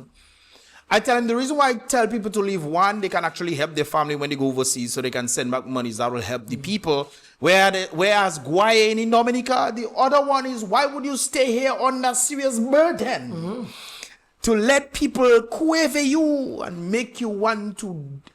I remember the particular situation of a man who got a house, and he's saying that they should have beat him more. Yes. He said that to the public. Yes. He don't know why they didn't beat him more. That is the level, and this is an elderly man speaking. You say when you get older, you get wiser. I don't think that happened in this day and age, Yes.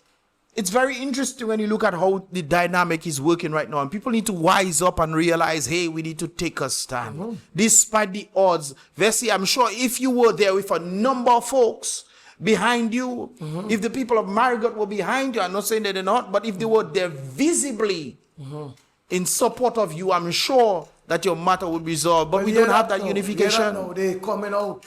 They're coming out. But you see, and the thing, before you continue, and it happens to different people. A while back, I had an individual from Kalibishi, Wesley, talking about they taking his land. Guayane, some of you guys saw that video. Guayane, talking about people taking his land. When it comes to you specifically, if you do not stand with your brother man or your sister, what do you think is going to happen when you have to stand for your own? Yes. So Bressy, we over 2 hours there. I know I have to bring you back, especially when certain matters start transpiring, so we can make the public know a little bit more about what is taking place so far. But it's very sad that years have passed, though. Yeah, man, the Prime Minister need to deal with it. It's him. It's him that need to deal. Bad will not there. He talk about the board. The board, it never had no board at the time when they fire me. Yeah. And look at that. Nobody they're looking at it like that. Bad will fire me on the port. He write my termination letter. Bad will come in the tribunal and he's still giving evidence to himself. That's not supposed to happen. You cannot be judge and jury. But how you giving evidence to yourself if you don't have evidence? That's what happened. He was the chairman of the tribunal, and he still the one fire me.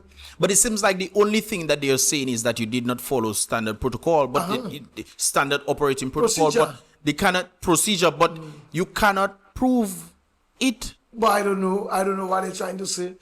And it has something. But I think you should. That sounds like a matter you should take to court. It has some things I want to highlight too. But we'll see. He said that we doesn't allow people to give back things by the door. Mr. Alex, you travel 1,000,000 times. You know that's a lie. Big man, a big lie. Yeah. Everybody in Dominica that travel and they do have a Ziploc bag. Sometimes we security used to give them a Ziploc bag. Yeah, that actually happened to one of my friends who left. And she had to leave her cream in Dominica. Man, sometimes we giving you a Ziploc bag. Sometimes you lend, it at times you used to lend Ziploc bag, get a Ziploc bag from somebody. It have SOP for liquids and gels. Yeah. But there is no SOP for crab bags, yeah. So they just made it up on the spot. The SOP for liquids and gels is your liquid must be 3.5 ounces or less. And properly packaged in a clear Ziploc bag and present it to the screening when you enter in the screening checkpoint. But I don't know nothing about crab back. Yeah. It's just pure mama Guyana. But pure, but I don't understand. It seems like the only procedure for crab back would be you need to have a permit. It needs to be less than 12. And that's it. Yes. If you don't have the permit, then you cannot go with it. Definitely. That is what it is. Well, another question I have to ask. What is the point of the permit? Well, the permit is just to control, to me, or I watch it, to control the amount somebody would be carrying out. So but if you have a permit, if I have 12... Export, if you're going to, maybe you would need a different permit for export for the larger quantity. I guess so. Or maybe it's to control, the quantity amount. Yes. Okay. So when open season, we would not say we'd have no more crabs remaining. Yes. Okay. Yeah, I get you. I remember crab back is processed food. Crab back, raw crab. Yeah. It's processed food. Yeah. They're just putting it back in the crab. Big man, people in transit, coming from Guadeloupe, going to Antigua, or coming from Antigua, going to Guadeloupe, in transit, coming out, buying the crab at the time, crab back in the restaurant, and going back in departure again. Yeah. You know what I just said today? It at times, in transit passengers, so when we bring them out if they flight late, they're going in the restaurant, buying crab back, and going back in departure with it and eat it. Yeah. So you know that coming with crab back, you can't go with it. It's interesting. You find that don't make sense. That don't make sense at all. The funny thing, but there's so much thing people supposed to get fired for. They never fire them. And things you did legally or things you followed by the book. But people steal confiscated items, they don't fire them. So tell me, people steal confiscated items, they don't fire them. Suspension. But I tell Lennox Clinton he cannot go with 8 cook crab back. Yeah, without a permit. Yes. That's it. And you want to tell me you fired me? That and can never 11 years of injustice. So nobody there, don't see in the head, it don't mean. So it's not that I don't think it's, well, I ask, normally when I do the podcast, I might know the answer, but I asking questions on the merit of what you're saying. But we all know why. It's political. So we all know it's political. When they go to church, or when they're praying, or when they're talking to God in the morning, they doesn't get up and say, boy with the crab back and story and thing. I was a part of his termination. I feel I should talk about that. I can't go with that on my country. Well, I mean, people can't always go church and this kind of thing. Satan does go church too, Remember, Satan was in heaven and he cursed God. But he see God face to face and he cursed God. So, I mean... You see the way my mother is somebody I see that had plenty courage. And that is something I admire with my mother. You see the way she used to pray on one foot. And she used to try to fast. Praying. Big man, them prayers they can never have a corner. Yeah. It going, when I tell you that, it going straight. It can, and she used to cry on one foot. Sometimes I had to get up and make sugar water for her. Yeah. I had to make things because I said, Mommy, your sugar will go low. Low. She used to cry out people's name. Cry out. There's people that involved in the termination of VESCOT Jones. Ask for forgiveness and tell you wherever part you play, fix it. They know themselves, they know, big man. They know. So that's the whole thing here. Fix it. No, they have to fix it. Yeah. They're supposed to reinstate me and pay me for the time I out of my work. They know it's that they have to do. Well, VESCOT, bro, we can continue going on and on here, bro. Yeah. And there's still a lot more questions, but my questions would have to deal with recent. What would happen when it comes on to the recent, that's why I ask you about time frame and this kind of things there. So when this does actually happen, we can then continue. Have anything else you want to say in that regard? To my matter? Yeah. No, man, I don't believe victimizing people is not the right way to go as a government. That is not the right way to go, brother. Everybody, and hear that. Big man, I never know Lennox Linton. The first time I talked to Lennox Linton is when they fire me. That is the first time we. Yeah. It's like I feel it now. Once you come out Marigot, you targeted we. You targeted once you come out Marigot. I never said that yet. It's not me that make myself born in Marigot.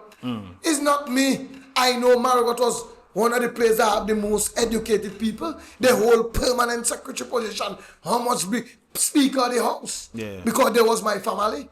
I always know that. But I never know that like it's an attack now on Marigot people.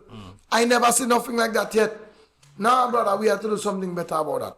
And I feel the churches in Dominica, they need to start to, if God is the one we say that have the highest power, let me try to do it better than that.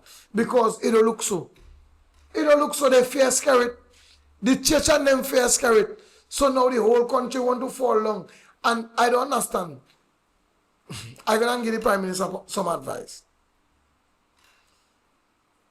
Big man, you see,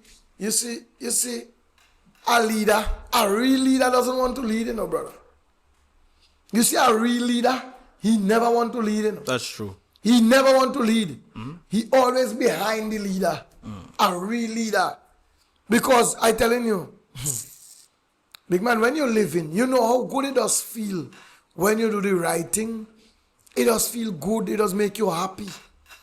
It does make you want to live more and more and more. You check me?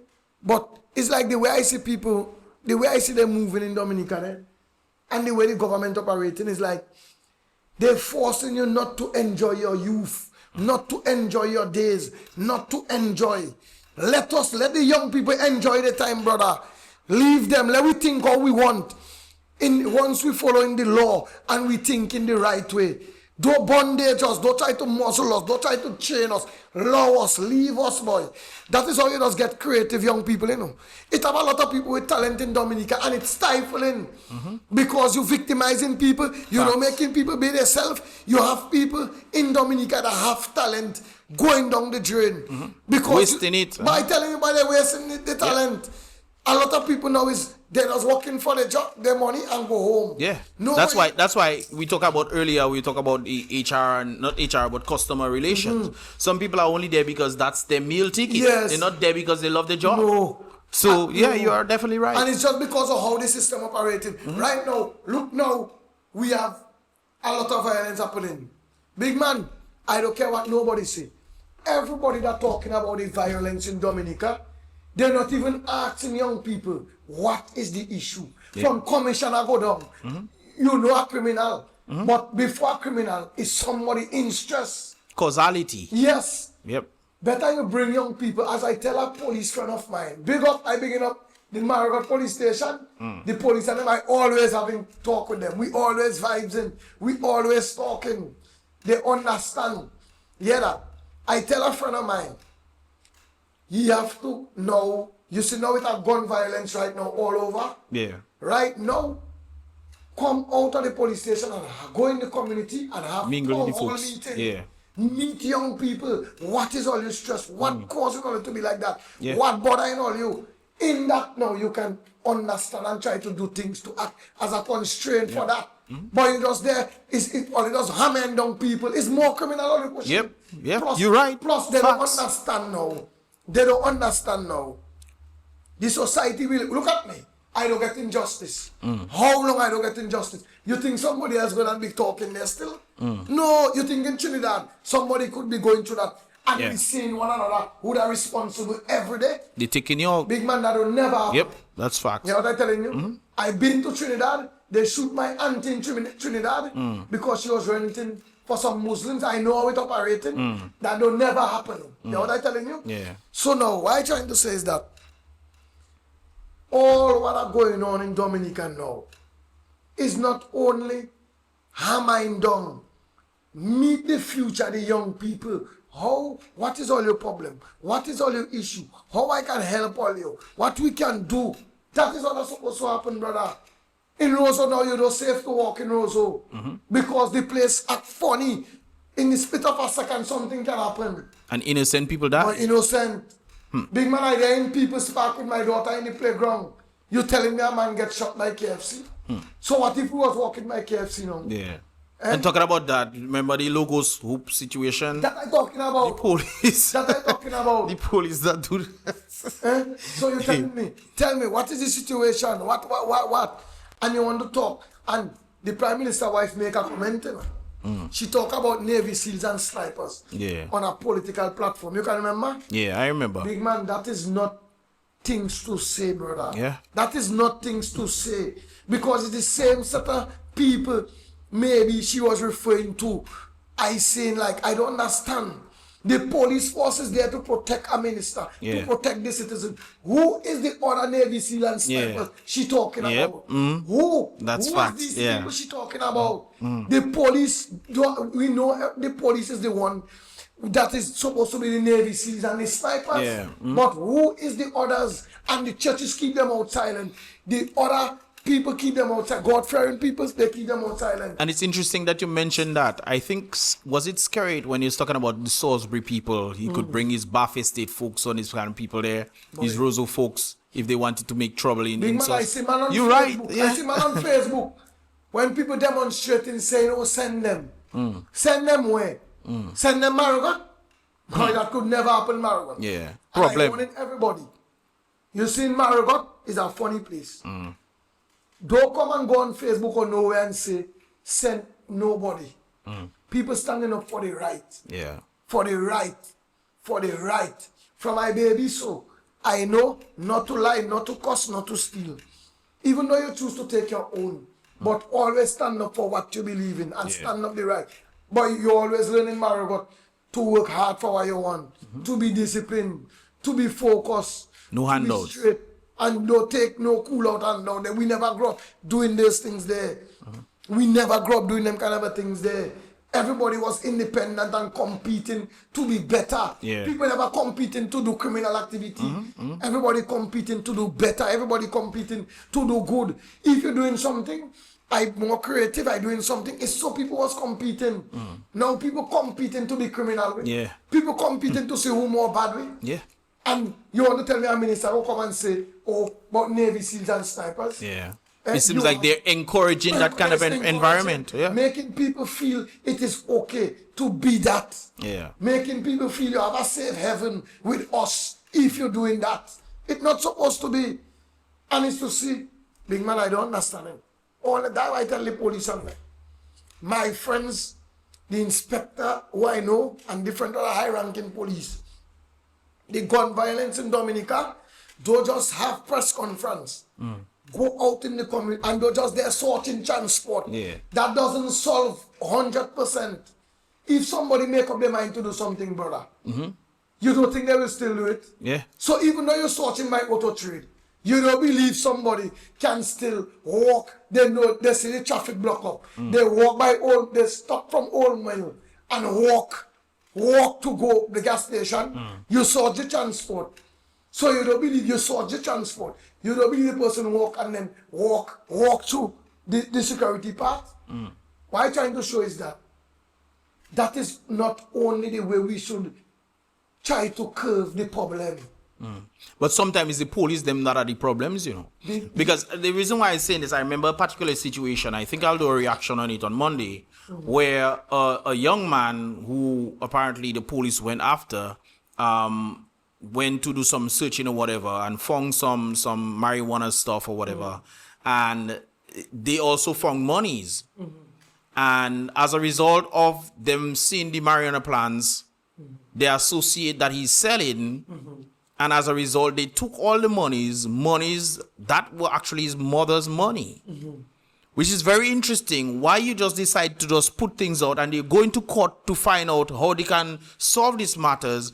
And then now the mother is angry about what has happened. She comes out to make a statement that this will not lie down. She will not lie down, taking this kind of injustice. And now the judge is going after the mother. What kind of craziness is what is going on? This is why we mentioned about a while back. We talk about customer relations. Some people just should not be in the police academy at all, because the police is there to guard. When we talk about the Navy SEALs and snipers, they are there to guard the people. Well, hear that now. It appears police now,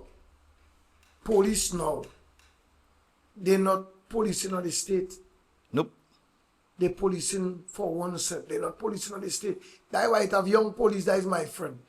When I get a chance, the opportunity to talk to them, I just tell them, big man, remember, you're the police for the state. Use the police for the state. Don't take bribe. Don't be in corruption. Don't make other police corrupt you.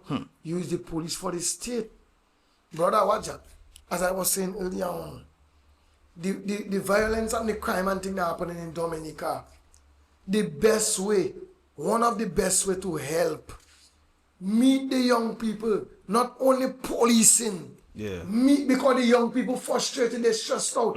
When you try to police in them, they're going to come more frustrated. Yeah. Because the economy is not doing well at all. It's poor.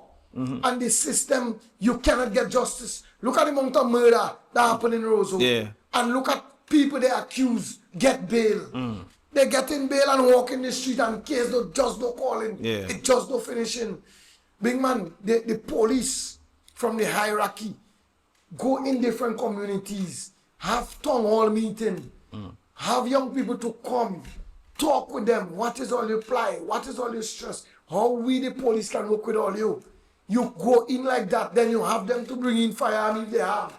You have them, you show them, have flyers, show them real life thing. Yeah.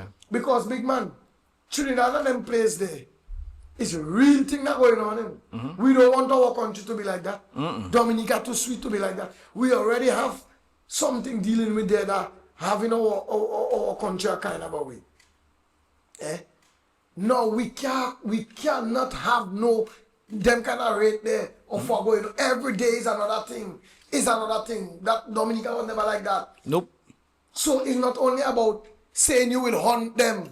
So a criminal-minded person, even though you say you'll hunt them now, you think overnight a criminal just get up.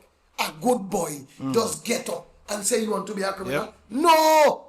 It's cause that causing that. And once a police don't understand that, brother, you will never do your work effectively. But like I said it before, they are creating the very environment that is causing these things. Definitely. When the youth them don't know where to turn, I have friends who reach out to say, Mr. Leaks, what else you want me to do? Oh, yeah, of course. What else? Because they're trying to do things and they're not getting. I have know people in Dominica who left. That's one of the reasons why I'm an advocate for people leaving. Because I've seen what it has done for the very people who are under serious poverty in Dominica. How on earth, my brother, people working 5, 10, 15, 20 years in Dominica and cannot even buy a proper bread? Of course.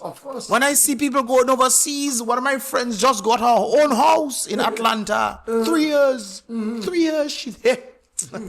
So when I see these things and I telling people, hey, I understand, a number of persons saying, you have to build Dominica, yes, but Dominica is under duress right now. And if we do not take a stand, my brother, people need to leave. But those who cannot leave need to help and say, hey, we need to do something here.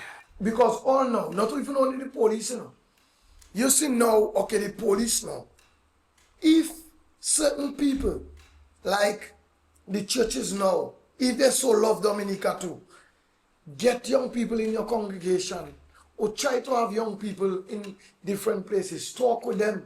The opposition forces as well. Well, just like the churches, I don't believe some people should not be pastors, some people should not be priests. Some people should not be prime ministers, some people should not be police. It's happening all around. You see, I always look at this from a human condition.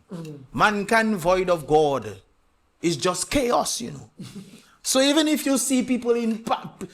The reason why I'm saying is because I remember listening to a pastor. The pastor was preaching for a number of years. And he admitted that he never knew God. He got saved with his own sermon, but he never knew God he was preaching to people.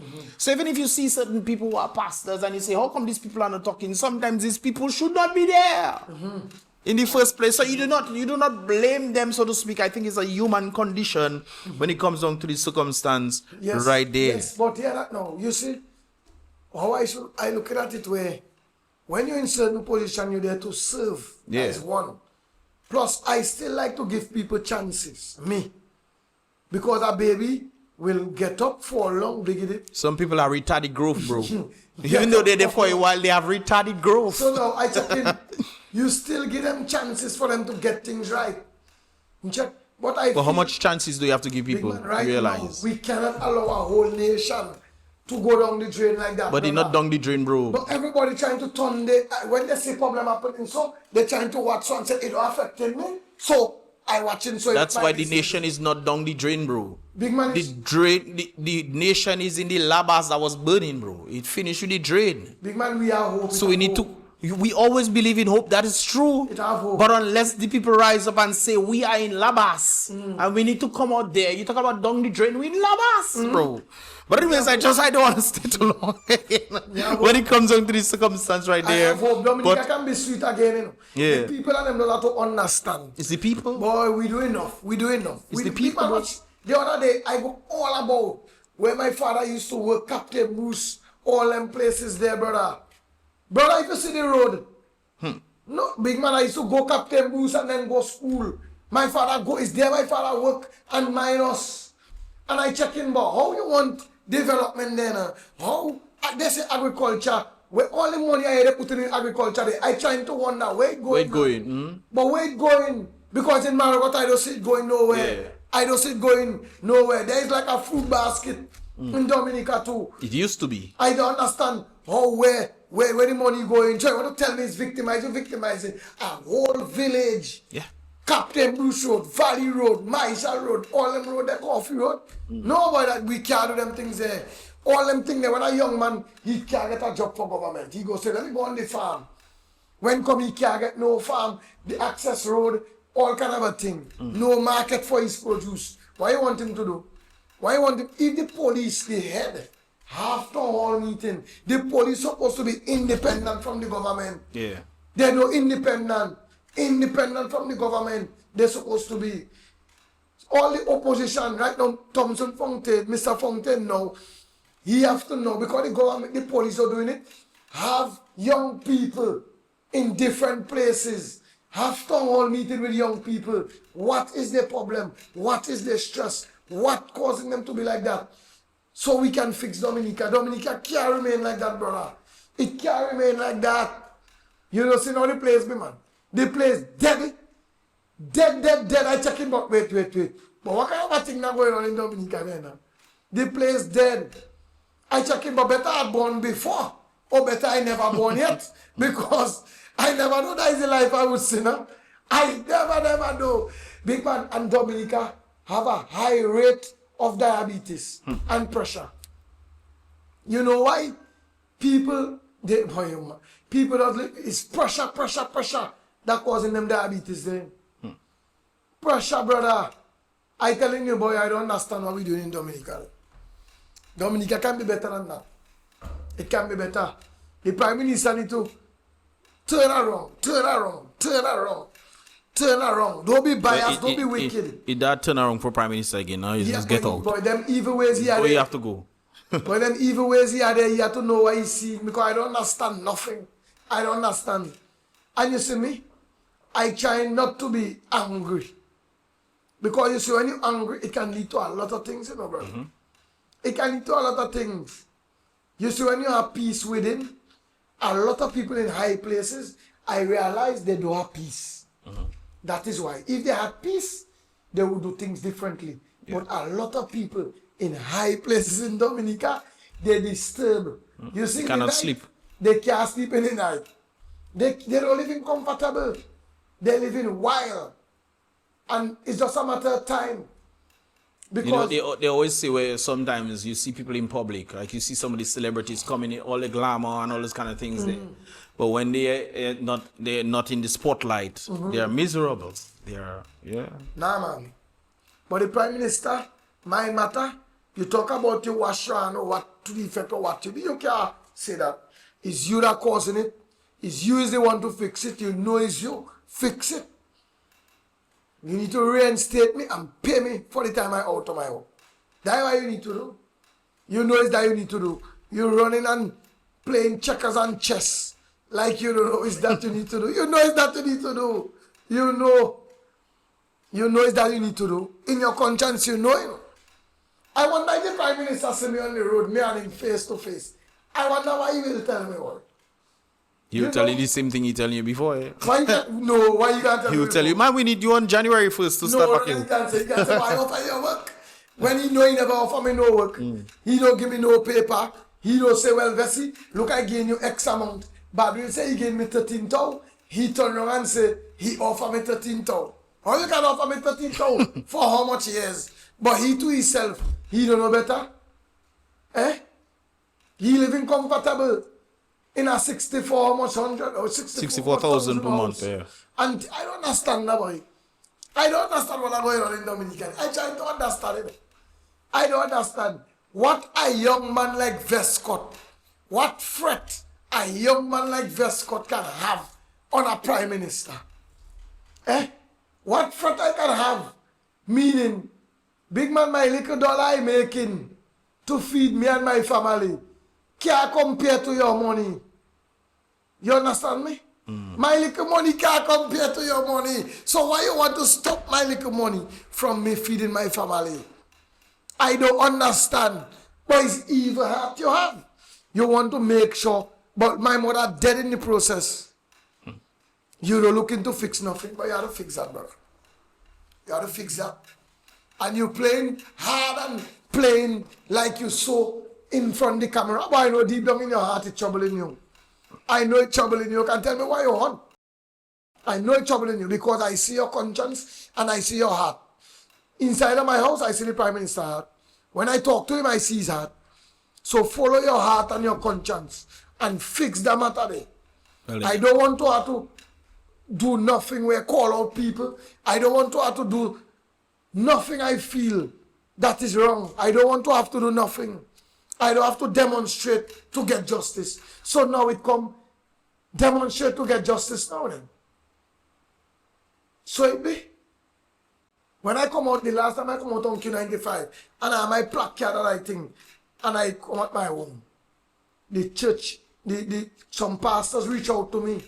They don't want, no, they want peace. VESCOT, we want peace. They don't want me to hit the streets because people want to use that. You see on in office? Mr. Licks on in office right now. It's like a bomb that waiting to bust up there, you know. With the pain people feeling. I think this whole of Dominica, right? Big man, I don't want to be the part. I don't want to be the cause of a matter of 11 years. The Prime Minister had to fix that, bro. It's him that caused that. It's him that do it. He had to fix that.